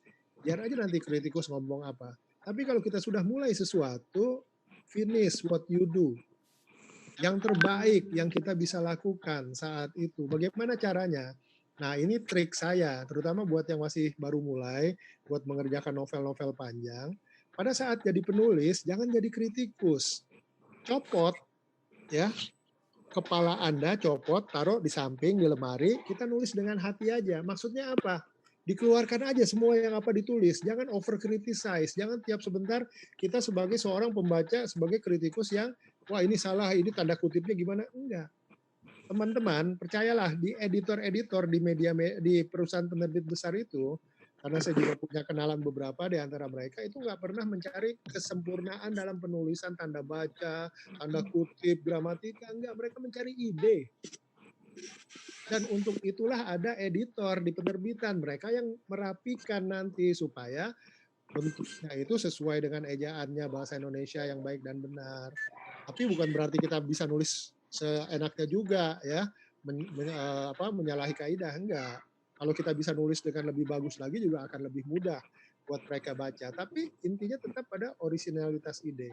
Nah, tadi pertama kan nulis itu jangan pakai kepala dulu, pakai hati dulu, tulis dulu. Jadi kan misalnya satu malam ini tetap jadi apakah 1 halaman, 2 halaman, besok lagi, besok lagi, besok lagi. Kemudian setelah selesai baru kita jadi kritikus lagi. Kepala yang tadi kita taruh itu di lemari kita pakai lagi. Oh tadi saya ngasih tokoh namanya Jono. Dia orangnya harusnya nggak gampang ambekan. Dia harusnya tangguh. Tapi kok kenapa baru-baru masuk bab 3 si Jono ini tiba-tiba dia jadi ambekan gitu. Sementara si tokoh yang lain yang tadinya ambekan tiba-tiba berubah. Itu namanya kan ada tidak konsisten, ya kan? Perubahan sikap itu sesuatu yang memang bisa terjadi pada seseorang. Tapi biasanya harus ada triggernya, harus ada peristiwa besar yang membuat terjadi perubahan sampai drastis gitu. Nah, pada saat kita membaca ulang, kepala kita sudah pakai, artinya nalar kita itu sudah kita pakai lagi, itu baru kita bisa perbaiki, termasuk nanti di self-editing. Tapi kalau dari awal kita sudah jadi double job sekaligus, penulis juga, kritikus juga, ya. Dari 10 penulis pemula yang saya amati, bahkan saya pernah ngasih workshop terhadap penulis-penulis yang udah punya novel, udah punya 1-2 novel. Dari 10 mereka, ya, 11-nya itu nggak menyelesaikan novelnya 6 bulan kemudian. Kalau kita ngomong struktur novel nih, nggak kelar.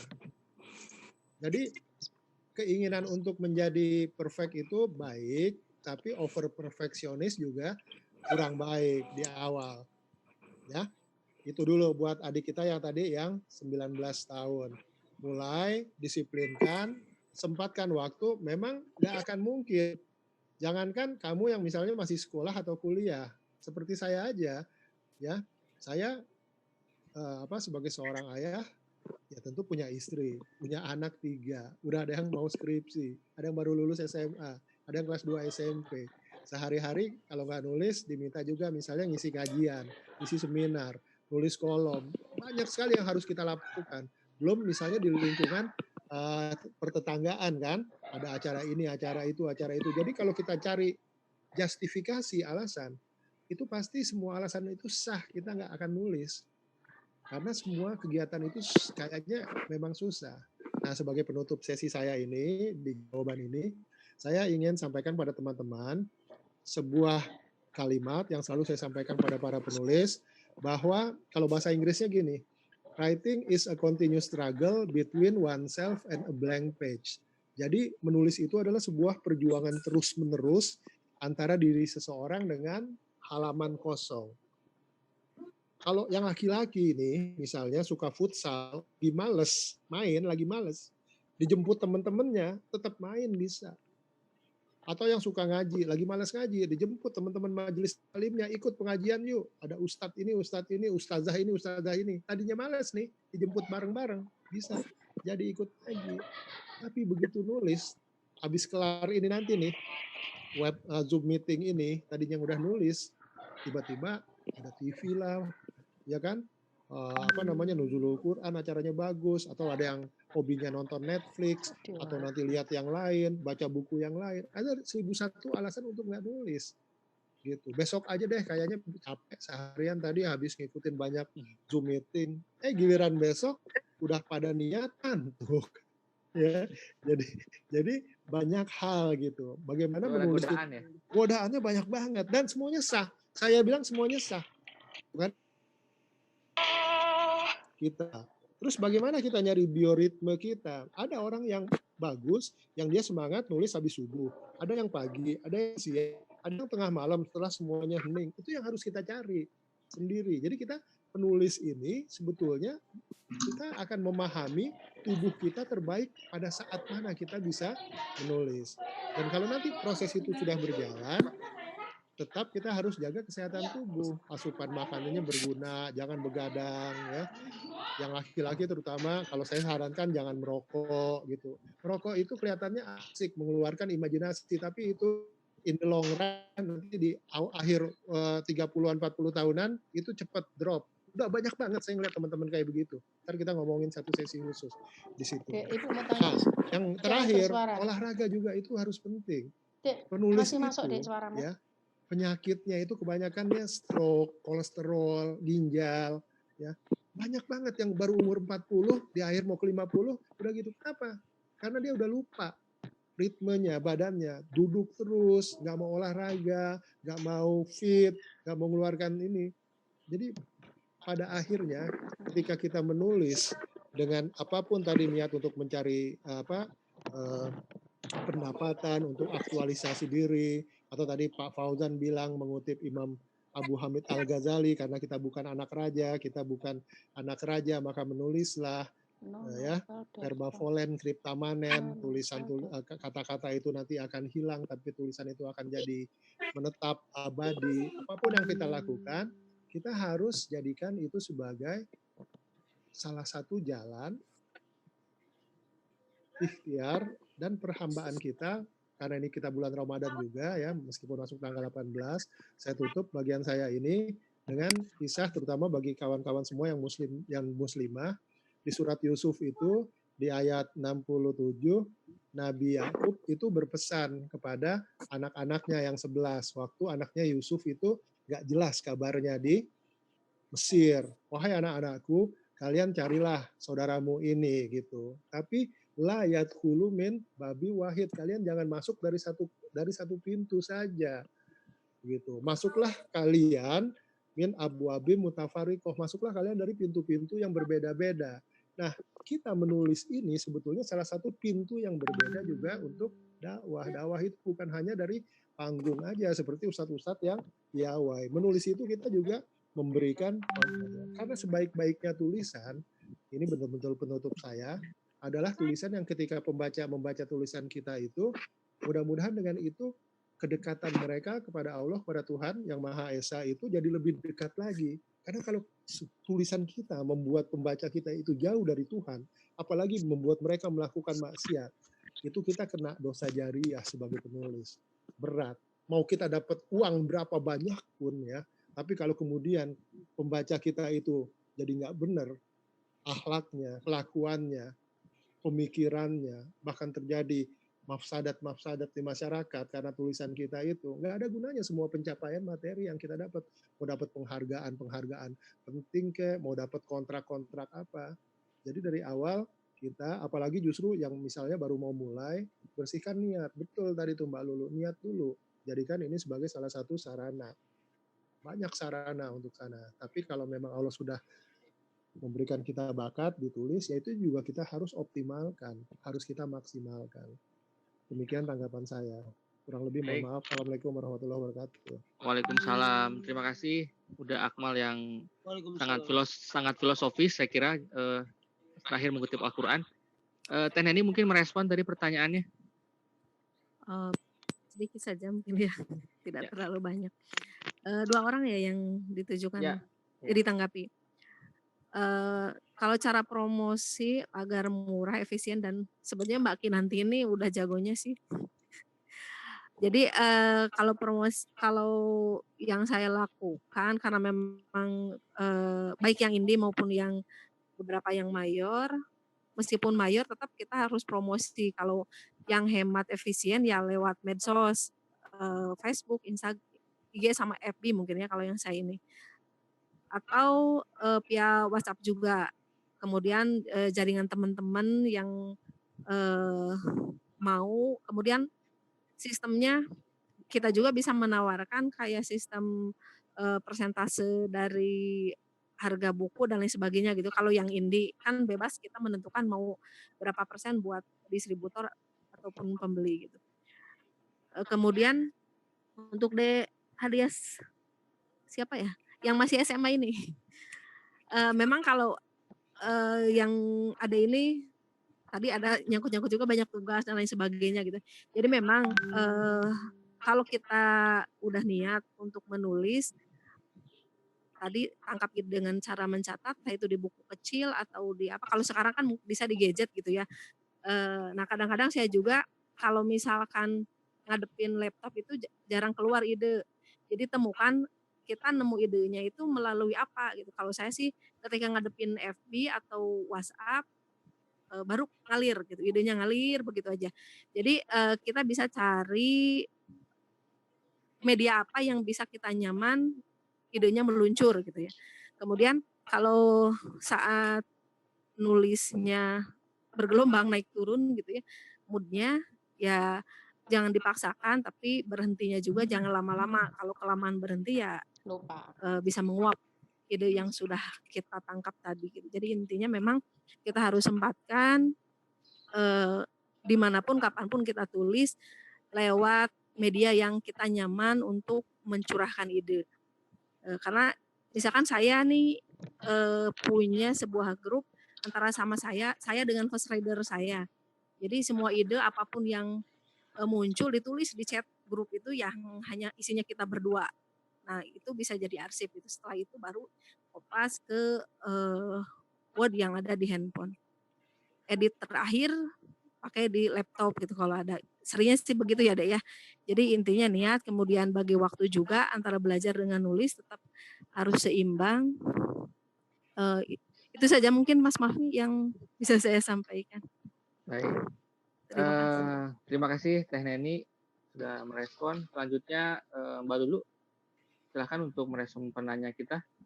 Kalau saya nambahin aja ya Mas ya. Yang pertama bagaimana cara promosi yang efisien, efektif, murah. Dan itu sebenarnya udah saya bahas tadi. Buat teman-teman semuanya, kita itu sudah disuguhkan dengan platform, banyak sekali platform yang gratis, dan kita bisa promosi secara gratis. Jadi ibaratkan ketika kita menulis di sebuah platform terlebih dahulu, bukannya kita langsung menjualkan novel kita maupun indie ataupun mayor. Bedanya seperti ini. Kalau kita di contohnya ya, kita publish cerita kita dulu di Wattpad, itu ibaratkan kita mencari pelanggan dulu, mencari pembaca dulu. Ketika kita menulis sembari mencari pelanggan, mencari pembaca buat suka dengan cerita kita. Di situ kita udah melakukan dua hal, yaitu menulis dan juga promosi. Seperti itu. Sedangkan ketika kita langsung menulis dan langsung menjual cerita kita atau langsung cerita novel kita langsung ada di toko buku, itu kita nggak bakal tahu ini cerita kita novel kita bakalan laku apa enggak. Sedangkan ketika kita nulis di platform kita pasti udah bakalan dapat pembaca dulu, dapat pelanggan dulu, dan ketika novel kita sudah selesai di platform tersebut dan lalu kita terbitkan, itu pasti novel kita sudah punya pembaca dan pasti sudah punya pembeli. Jadi kita secara nggak langsung udah melakukan dua hal, yaitu menulis dan juga berpromosi, dan itu menurut saya efektif, efisien, dan juga gratis seperti itu. Jadi kita ibaratkan mencari pembaca dulu untuk pasar novel kita seperti itu. Terus yang kemudian yang selanjutnya, kalau kita banyak tugas, gimana sih cara kita biar konsisten menulis? Yang saya lakukan dulu, karena saya menulis dari tahun 2010, dari kelas 1 SMA, yang saya prioritaskan adalah yaitu tugas saya dulu. Jadi tugas saya selesaikan dulu, tugas-tugas yang dikasih di sekolah ataupun kuliah itu saya selesaikan dulu. Dengan satu syarat, ketika selesai mengerjakan tugas, entah itu jam 10 ataupun jam 11 malam, saya harus menulis di hari itu. Entah itu 1 paragraf, entah itu 2 paragraf, itu saya niatkan saya harus menulis. Karena bagi saya kalau sehari saya tidak menulis, sama aja saya menunda kesuksesan saya, niat saya, tujuan saya untuk jadi penulis. Alasan apapun, benar kata Pak Akmal, kita harus prioritaskan tujuan kita menjadi penulis itu seperti apa, untuk mencapai kesuksesan atau untuk sekedar menjadi penulis yang tidak menyelesaikan ceritanya dengan banyak alasan, atau kita benar-benar ingin jadi penulis dengan cerita yang udah selesai seperti itu. Terus yang pertanyaan terakhir tadi tentang film Mariposa, novel dengan film, dan saya sebagai penulis ikut berkontribusi berapa persen.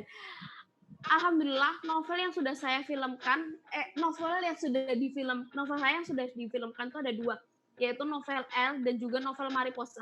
Ini persentase saya ikut berkontribusi itu berbeda-beda, tergantung dari PH itu sendiri. Jadi untuk yang L itu saya berkontribusi hanya hampir 30%, karena dari PH juga lebih dominan seperti itu. Sedangkan yang Mariposa, alhamdulillah saya berkontribusi hampir 80%. Saya benar-benar dilibatkan oleh penulis naskah skenarionya dan oleh produsernya. Jadi ketika dalam penggarapan naskahnya itu melalui penulis naskah, scriptwriter, terus dari scriptwriter itu ke produser, dan dari produser itu ke saya, sampai benar-benar saya setuju dengan naskah itu. Dan waktu ketika syuting itu benar-benar saya beberapa kali ikut di lokasi syuting untuk diskusi dengan sutradaranya, ini karakternya udah sesuai apa tidak, apanya yang kurang seperti itu. Dan waktu reading pun saya benar-benar dilibatkan seperti itu. Dan untuk berapa persen perbedaan antara film dan juga novel itu juga kadang-kadang kita tiap novel tuh beda, karena kita pasti diskusi dulu dengan scriptwriter-nya dan juga produsernya. Ini cerita harus ditarik benang merahnya kemana, karena membuat film pun pasti banyak yang dipertimbangkan, mulai dari harus memampatkan cerita itu, mulai dari biaya produksi dan lain-lainnya. Makanya kenapa kita akhirnya diskusi sampai konflik mana, sampai berapa persen novel ini ditarik menjadi skrip naskah film tersebut. Dan untuk Mariposa sendiri alhamdulillah hampir 75% ke 80% itu sama dengan novelnya, seperti itu. Terima kasih. Baik, terima kasih Mbak Lulu. Ya. Sebetulnya ini pertanyaan sangat banyak sekali ya. Cuman tadi mungkin saya pilih aja ya, kita ada satu sesi lagi karena kita ada sampai jam 10 kita cukupkan. Mungkin saya sudah mencatat yang masuk duluan ya. Mas Latif tolong dibuka mute-nya. Yang masuk itu ada Mas Ahmad Nur Fauzi ya. Silakan. Tapi mohon dipersingkat pertanyaannya. Dan mungkin nanti di narasumber mohon mencatat saja. Kemudian ada Pak Agus, dan terakhir mungkin Mas Latif ya. Ada pesan juga katanya untuk Kang Akmal. Silakan, 3 orang. Tadi 3 orang perempuan nih, terakhir sesi kita 3 orang laki-laki. Silakan. Mas Ahmad Nur Fauzi dulu ya. Iya. Assalamualaikum warahmatullahi wabarakatuh. Saya Ahmad Nur Fauzi dari UHAMK. Kan ingin menanyakan gitu tentang bagaimana gitu mencari ide-ide yang segar gitu agar bisa menarik para pembacanya gitu. Kadang kan baru buat berapa gitu, kadang udah stuck gitu, kadang bahkan menulis pun masih bisa dipendam gitu dalam laptop doang gitu, belum bisa sampai publish gitu kalau untuk novel gitu ya. Mungkin segitu aja sih, cukup. Baik, cukup. Terima kasih. Ya, yang selanjutnya Pak Agus, silakan singkat saja Pak. Halo. Ya. Ya, silakan Pak Agus. Ya, tadi saya tulis di chat itu kan umur saya udah 50 tahun lebih nih. Ya. Tapi saya memang ingin sekali menulis gitu ya. lebih mengarah pada menulis apa yang pengalaman-pengalaman saya dalam pekerjaan. Di sisi lain saya juga pengen menulis fiksi sebetulnya. Nah, Bang Akmal ini kawan saya, dia tahu persis tuh tahun 2011, saya sudah bilang ke beliau, saya tuh pengen menulis, tapi yang nggak jadi-jadi juga gitu. Dan terakhir itu tanggal 28 Februari yang lalu, saya bertemu juga dengan Bang Akmal di UI, dengan Ibu Helvi Tiana Rosa. Di situ saya sudah berjanji sebenarnya pada diri sendiri untuk saya menulis 1 halaman per hari. Tapi ini udah 2 bulan ya, ternyata nggak satupun tulisan yang saya buat. Nah ini saya ingin minta kiat-kiatnya. Terima kasih. Baik, cukup. Yang terakhir Mas Latif, silahkan. Singkat saja Mas. Ya, baik. Bismillahirrahmanirrahim. Assalamualaikum warahmatullahi wabarakatuh.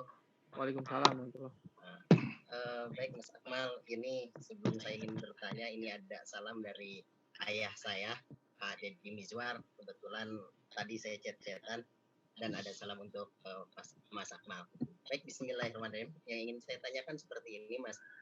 Saya dulu pernah buat sebuah cerpen, judulnya Skripsi, Serpihan Kisah Inspiratif. Di dalam kisah itu menceritakan tentang perjalanan-perjalanannya mahasiswa ketika membuat sebuah skripsi. Nah, pertanyaan saya, ketika kita membuat alur cerita itu seperti skripsi, apa adanya, dan ini sesuai dengan kenyataan, terkadang jadi kontroversial. Nah, hal ini menurut Mas Akmal bagaimana? Karena saya menulis ngikutin aja gitu, tidak mengikuti rumus-rumus 5W1H tadi. Mungkin itu saja. Terima kasih. Wassalamualaikum warahmatullahi wabarakatuh. Waalaikumsalam warahmatullahi wabarakatuh. Mungkin langsung respon saja, Kang Akmal, kemudian Teh Neni dan Mbak Lulu. Singkat. Ya. Atau dibalik kali ya, nanti saya yang terakhir ya. Oh ya, mungkin dibalik sekarang Mbak Lulu dulu, Mbak Lulu. Respon singkat saja dari penanya tadi. Yang pertama, bagaimana buat ide yang fresh ya? Kalau saya pribadi, ide yang fresh bisa didapatkan dari sekitar kita. Jadi ide yang fresh itu kita bisa cari ide di sekitar kita ataupun yang sedang kita alami. Dengan itu kita menulisnya lebih gampang, lebih ringan. Jadi kita sebagai penulis itu tidak perlu memikirkan yang berat-berat, karena cerita kita selesai dulu. Buat penulis-penulis yang baru pemula, itu buat cerita yang dengan idenya ringan-ringan terlebih dahulu. Jadi kita sembari melatih cara menulis kita. Bisa dari ide di sekitar kita, contohnya kisah-kisah dari keluarga kita, ataupun teman-teman kita, ataupun diri kita sendiri. Seperti itu. Terus yang selanjutnya, tadi ada pertanyaan, di usia 80 tahun masih ingin menulis. Berapa? 50 ya? 50 ya. 50 tahun ya? Kalau dari saya, umur berapapun tidak membatasi seorang untuk jadi penulis. Yang penting seorang tersebut semangatnya masih ada, ingin jadi penulis. Yang penting konsisten, niatnya dikuatkan, dan terus berusaha dan juga berdoa. Seperti itu. Terima kasih. Terima kasih Mbak Lulu. Langsung Mbak Teh Neni langsung. Singkat-singkat. Ya. Baiklah.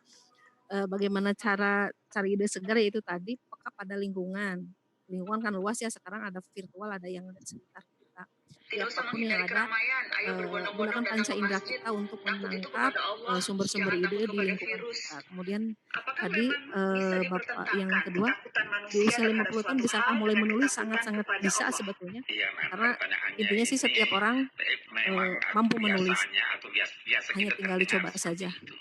Kemudian yang tadi skripsi gitu ya, cerita-cerita inspiratif. Kalau saya sendiri yang itu yang 21 senja itu justru cerita asli dari kejadian real sehari-hari. Cuman memang kemasan bahasanya saja yang bagaimana caranya agar seolah-olah pembaca tidak seperti membaca buku diary asli gitu ya. Tinggal mengolah kata-kata saja, dan itu bisa dijadikan antologi untuk mula-mula pemantik melahirkan anak cikal gitu ya sebagai penulis. Sangat bisa kalau menurut saya. Terima kasih Mas. Baik, terima kasih Teh Neni. Lanjut, udah Akmal. Ya, mohon maaf tadi saya sempat 2 kali sempat koneksinya terputus, makanya saya belakangan biar dengerin lagi. Jadi gini, apakah ada cara mencari ide yang segar gitu ya? Sebenarnya nggak ada yang baru di bawah muka bumi ini kan. There's nothing new under the sun gitu. Kisah cinta itu tragedi model Romeo and Juliet itu dari dulu sampai sekarang ya kayak gitu-gitu aja. Tapi bagaimana orang masih tertarik? Romantic komedi, template-nya gitu-gitu aja. Detektif, thriller, kejahatan awalnya menang, terakhir kebaikan yang menang, gitu-gitu aja. Gak bakal ada yang baru. Tapi bagaimana cara kita menyampaikannya? Gitu. Jadi cara kita menyampaikan itu juga satu hal yang banyak jalan menuju Roma. Satu cara oleh penulis lain belum tentu cocok oleh kita. Tapi kita harus cari terus bagaimana cara menyampaikan itu. Karl May, nggak berpretensi untuk menulis dunia, dia nulis buat tetangga-tetangganya aja. Dia agak sedikit-sedikit tanda kutip ngibul tentang di Amerika kayak gimana gitu, karena dulu risetnya juga susah, tapi dia tetap nyari. Tapi tetangga-tetangganya suka, dan kemudian ketika dituliskan kita tahu Karl May. Sekarang siapa yang tidak tahu Karl May kan? Nah, Andrea Hirata waktu nulis Laskar Pelangi pertama cuman buat mengenang persahabatannya dengan 9 orang temannya di SD Balitong pertama, cuman sama buat gurunya dan kepala sekolahnya 11 orang gitu. Nggak berpretensi untuk dibaca orang banyak gitu, tapi karena dia menjujur dari hati, dia keluarkan cerita itu, begitu orang baca draft, wah ini menarik. Jadi yang kejujuran itu nomor 1 gitu. Kita harus menulis apa yang kita rasakan. Kalau kita nggak rasain, nggak bakal dapet feel-nya di situ. Jadi tadi yang misalnya tadi saya sempat dengarkan soal skripsi itu Pak siapa tadi, Abdul Latif ya namanya, mohon maaf kalau salah. Itu udah pas banget tuh dunianya gitu. Bagaimana cara menyampaikannya dicoba.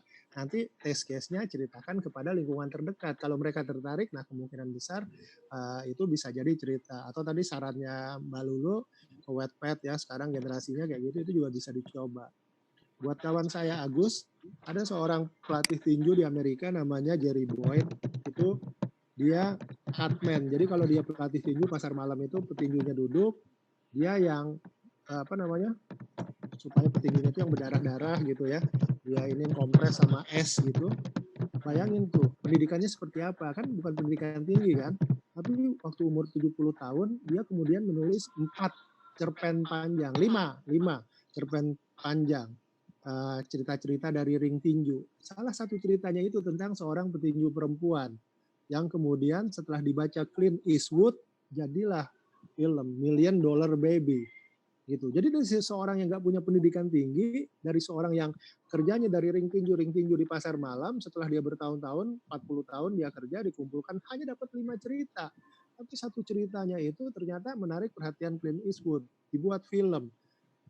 Pemainnya Hilary Swank tahun 2004 menang 4 Oscar, 3 Oscar atau 4 Oscar.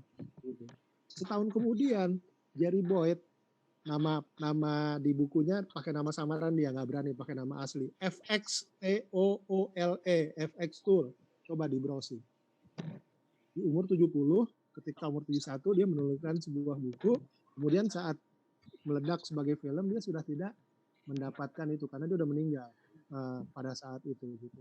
Jadi artinya ketika kita ingin menulis memang masalah umur itu seperti disampaikan juga tadi dulu ya, saya sempat dengar nggak ada masalah kapan-kapannya gitu. Tapi saya bisa memahami juga makin kita tua kan masalah antara kewajiban untuk manajemen waktu, terus juga ibadah gitu ya, sama kewajiban lain makin berat. Akhirnya balik aja. Jangan kita nulis sesuatu yang jauh dari kita. Tulislah apa yang kita alami, kita akrabi, karena kadang-kadang itu justru mutiara-mutiara yang dibutuhkan orang lain. Kadang-kadang kita merasa mungkin pengalaman kita nih nggak penting ya. Gitu. Tapi kalau itu dituliskan dan kemudian ketemu pembaca editor yang cocok, ya dia bisa melihat kayak kisah Andrea Hirata. Laskar Pelangi itu teman-teman sebagai penutup 1 menit. Secara teksnya mungkin pernah ada yang dengar, mungkin ada yang belum dengar, karena ini cerita saya dengar dari GM-nya Bentang Pustaka pada waktu itu, ya Mas Gangsar Sukrisno. Itu secara literer betul-betul udah dibuang ke tempat sampah itu, print out-nya itu. Tapi kemudian Mas Kris pulang ke Bandung, dia tinggal di Jogja waktu itu Bentang Pustaka, dia pulang ke Bandung, istrinya psikolog di kampus UPI, dibawa itu istrinya balik-balik baca. Wah mas, ini cerita bagus, ya, tapi udah ditolak di rapat redaksi. Enggak mas, ini idenya bagus. Coba cari editor yang benar, suruh diiniin lagi, dirapikan. And the rest is history. Bayangin, sebuah naskah yang udah masuk tong sampah, dan saya ketemu Andrea Hirata, saya nanya kenapa? Karena saya yang diminta Andrea waktu itu tahun 2005 di Perpustakaan Nasional, saya yang bahasnya. Saya yang membedahnya bersama namanya Pak Mullah Harahap, Sekjen IKAPI waktu itu. Beliau sudah meninggal. Jadi kita nggak pernah tahu cerita kita mana itu yang bisa akan memikat pembaca, laris di pasaran.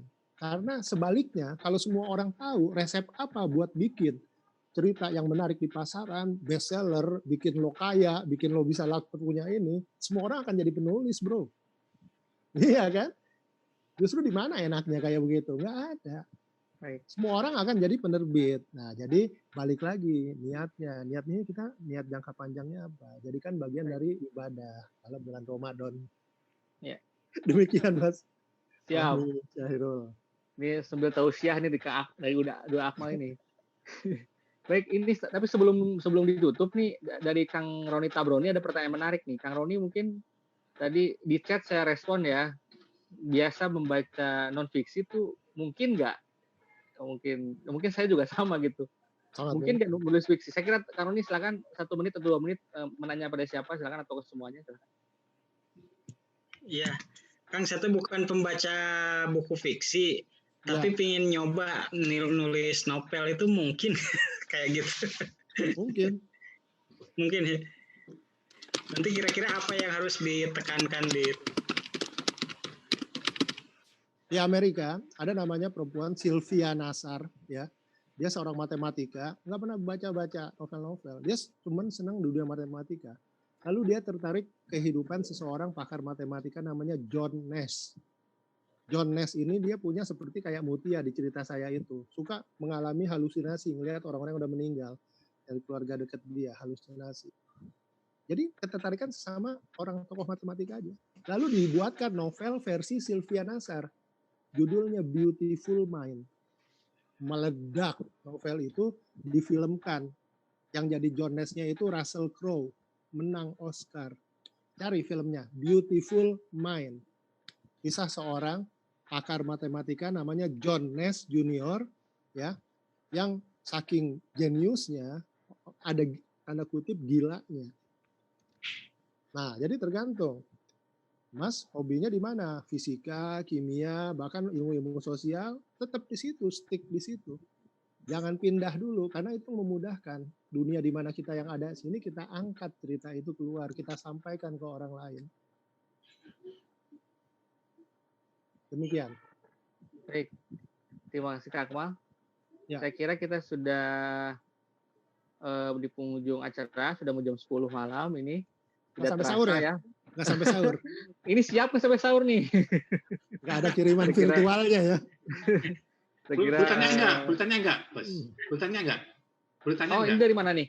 Ya udah, silakan Pak. Terakhir ya Pak. Enggak, saya mau melarat ke Pak Akmal. Ya, baik. Istrinya Pak Gansar bukan psikolog, dia dosen komunikasi di Unisba, Pak. Sorry. Saya kenal betul sama istrinya. Siapa? Istrinya Pak Oh Gansar. Ya. Dia dosen komunikasi di Unisba, sekarang kuliah di Malaysia. Gitu. Oh ya, betul. Jadi kemudian saya kenal betul Pak Gansar. Terima kasih koreksinya. Tapi betul ya, dosen di Bandung ya. Iya, betul. Nah, yang kedua saya ingin tahu betul, ini juga mungkin agak ringan. Apakah membuat novel itu outline dulu atau judul dulu? Outline cerita dulu atau judul dulu dengan risetnya misalnya. Ada bisa itu kalau pengalaman saya tematik. Ada yang saya dapat judulnya dulu.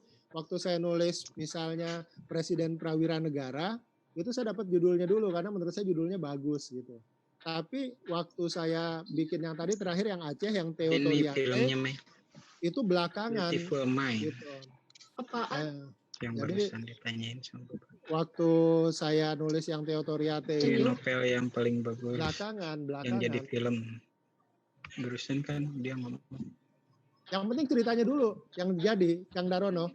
Oh gitu. Ya. Nanti judul bisa belakangan lah. Kadang-kadang bisa dapat nanti contoh yang cocok apa gitu. Baik. Nah, nggak pakai kita yang terakhir, novel terakhir itu nggak yang pakai itu kok mau Jepang itu apakah berdasarkan liputan? Oh iya, dulu waktu pas awal tsunami kan saya sempat ke sana sampai pembangunan barak tsunami, tapi itu saya simpen aja. Kan nggak bisa ditulis banyak-banyak juga kan. Nah, Baik. untungnya kalau teman-teman yang punya pengalaman latar belakang wartawan kayak Kang Darono itu sebetulnya latar belakang settingnya udah banyak, Kang. Tinggal bisa kita ambil atur-atur aja, pernah kemana gitu. Karena kan namanya juga fiksi ya, bisa ditabrak-tabrakin, ditemuin gitu. Nggak harus pengalaman asli. Oke, makasih ya. Baik. Ya. Oke, Salam Sulna. Iya, sebelum kita tutup, ada pesan-pesan mungkin dari para narasumber kita yang keren-keren pada malam hari ini, sangat meriah. Bahkan mungkin perlu dari 100, tapi ada keterbatasan jadi 100 ini sesuatu yang lebih karena antusiasme dari para peserta ya. Mungkin ada pesan-pesan 1 menit dari Mbak Lulu, dari Teh Neni, dari Kak Akmal, biar semangat lah menulis novel atau segala macam lah untuk fiksi ini. Silakan Mbak Lulu dulu mungkin dari milenial. Kalau dari saya buat teman-teman semuanya mulai menulis dari sekarang. Karena ya benar, mulai bertindak dari sekarang, action dari sekarang, jangan ditunda-tunda, niatnya dikuatin, konsistennya juga dikuatin, usahanya juga dikuatin, dan doanya juga dikuatin biar jadi penulis yang sukses semuanya. Amin. Dan semoga ilmu yang kita dapat hari ini bermanfaat bagi semuanya dan terrealisasi buat semuanya. Pokoknya sukses buat semuanya, bahagia semuanya, dan selamat menjalankan ibadah puasa. Terima kasih banyak semuanya. Terima kasih Mbak Lulu atas waktu dan sedekah ilmunya ya. Ya. Kemudian Teh Neni silakan untuk pesan-pesan buat peserta. Pesan buat peserta, buat saya sendiri mungkin ya, sekaligus sendiri. Jadi menulislah sampai selesai, rawat, kemudian besarkan. Setelah itu beri teman untuk karya kita yang terdahulu. Demikian Mas. Singkat sekali, padat dan sedekah ilmunya ya. Baik, lanjut. Udah Akmal. Teh Neni silakan untuk pesan-pesan buat peserta. Dari saya cuma 3 kata. Pesan buat peserta, buat saya sendiri mungkin ya. Dengan cinta. Jadi dengan cinta. Karena kalau udah kita melakukan sesuatu dengan cinta, capek itu nggak terasa. Jadi untuk yang itu nggak terasa. Apapun yang kalau rasanya nih badan udah capek, tapi karena di belakang kita itu cinta itu nanti dia memberikan energi yang luar biasa. Kita bisa ngelarin malam itu. Harusnya udah ngantuk, udah apa. Tapi kalau cintanya masih kurang ya sama lah. Ya kan? Kita cinta orang lain, kalau cintanya cuma kurang, nggak kelar-kelar itu. Ingat aja dulu waktu PDKT sama pasangan masing-masing yang udah punya pasangan kan, saking cintanya kan, segala cara dicoba gitu. Begitupun dengan menulis sekarang. Gitu, Mas. Baik, terima kasih. Terima kasih sekali lagi kepada para narasumber, para peserta yang sudah bertahan sampai jam 10. Terakhir, mari kita dengarkan closing statement mungkin dari Mas Pujan Amas selaku Direktur Allos Institute. Mas Pujan, silakan. Baik, terima kasih. Saya kira ini luar biasa sekali. Saya yang hanya penikmat cerita fiksi, tapi mendengar para penulis menceritakan pengalamannya, jadi sekali-kali boleh jadi perlu juga menulis tentang cerita fiksi ya. Harus, Mas. Jadi udah Akmal tadi mengutip surat Yusuf ya, min udhuluha min abwabil mutafarriqah gitu. Masuklah dari berbagai macam pintu. Boleh dari pintu fiksi atau non fiksi, boleh dari cerita di sekitar atau dari pengalaman pekerjaan. Saya kira ini inspirasi luar biasa. Terima kasih kepada para narasumber, udah Akmal, Mbak Neni dan juga Mbak Lulu yang telah tadi bahasanya Mas Fahmi saya setuju, bersedekah ilmu. Mudah kan katanya au ilmu yang tafa'ubi kan gitu, ilmu yang bermanfaat. Saya kira ini tadi pada WA ke saya, Mas, kok saya nggak bisa masuk ya. Sekali lagi ini memang terbatas, sudah ada hanya 100 orang. Tadi sudah ada yang mau jadi donatur untuk acara kita malam minggu depan. Mas, punya saya bisa 500 orang, silahkan kalau mau dipakai. Ini orangnya mana Mbak Neni nih, Mbak Neni Nurhayati. Dia nawari aplikasi Zoom-nya bisa untuk 500 orang. Oh, premium itu, bagus tuh. Ya, kalau yang ini Zoom-nya dari kampus UHAMKA, jadi terima kasih kepada UHAMKA yang telah memberikan fasilitas untuk acara ini. Mudah-mudahan ada manfaatnya. Sekali lagi kepada para narasumber, kepada para peserta, mudah-mudahan nanti dari sini akan banyak lahir karya-karya yang mencerahkan kita semua. Terima kasih Mas Fahmi. Assalamualaikum warahmatullahi wabarakatuh. Waalaikumsalam warahmatullahi wabarakatuh. Terima kasih semuanya. Selamat beristirahat. Mungkin Bapak Ibu yang sudah hadir. Ini saya catat sebagai yang mencatat peserta ini dari, saya kira lengkap, dari beberapa pulau Indonesia ikut ke sini, terutama dari Sulawesi, dari Maluku, dari NTB, dari Jawa, dari Sumatera, Kalimantan sudah ikut semua. Terima kasih sekali lagi kepada Akmal, Teh Neni, dan Balulu HF yang sudah meluangkan waktu dan sebagainya. Saya kira tadi ada pesan dari Uda Akmal buat peserta juga, mungkin Mbak Lulu juga ya, IG-nya Teh Neni juga. Saya kira sekarang kita sudah di dunia medsos, semua bisa berkomunikasi. Silahkan jika tentu narasumber juga akan merespon jika ada pertanyaan yang belum tersampaikan di sini. Tadi Uda Akmal sudah memberikan IG-nya. Mbak Lulu juga saya lihat aktif sekali IG-nya. Teh Neni juga silahkan dicek saja nama-nama beliau di medsos atau di Google, saya kira sudah muncul di atas. Itu terima kasih banyak sekali. Mohon maaf jika ada kesalahan dari kami, kekurangan. Mudah-mudahan kita bisa berjumpa di lain kesempatan dan tentu kita bisa berkarya lebih banyak lagi dan menginspirasi banyak pihak. Terima kasih. Wassalamualaikum warahmatullahi wabarakatuh. Waalaikumsalam warahmatullahi wabarakatuh. Kepada orang-orang, selamatkan kami dari apa yang kami takuti. Beri kami rasa aman terhadap apa yang, jadi tidak ada pertentangan. Kita tempuh cara-cara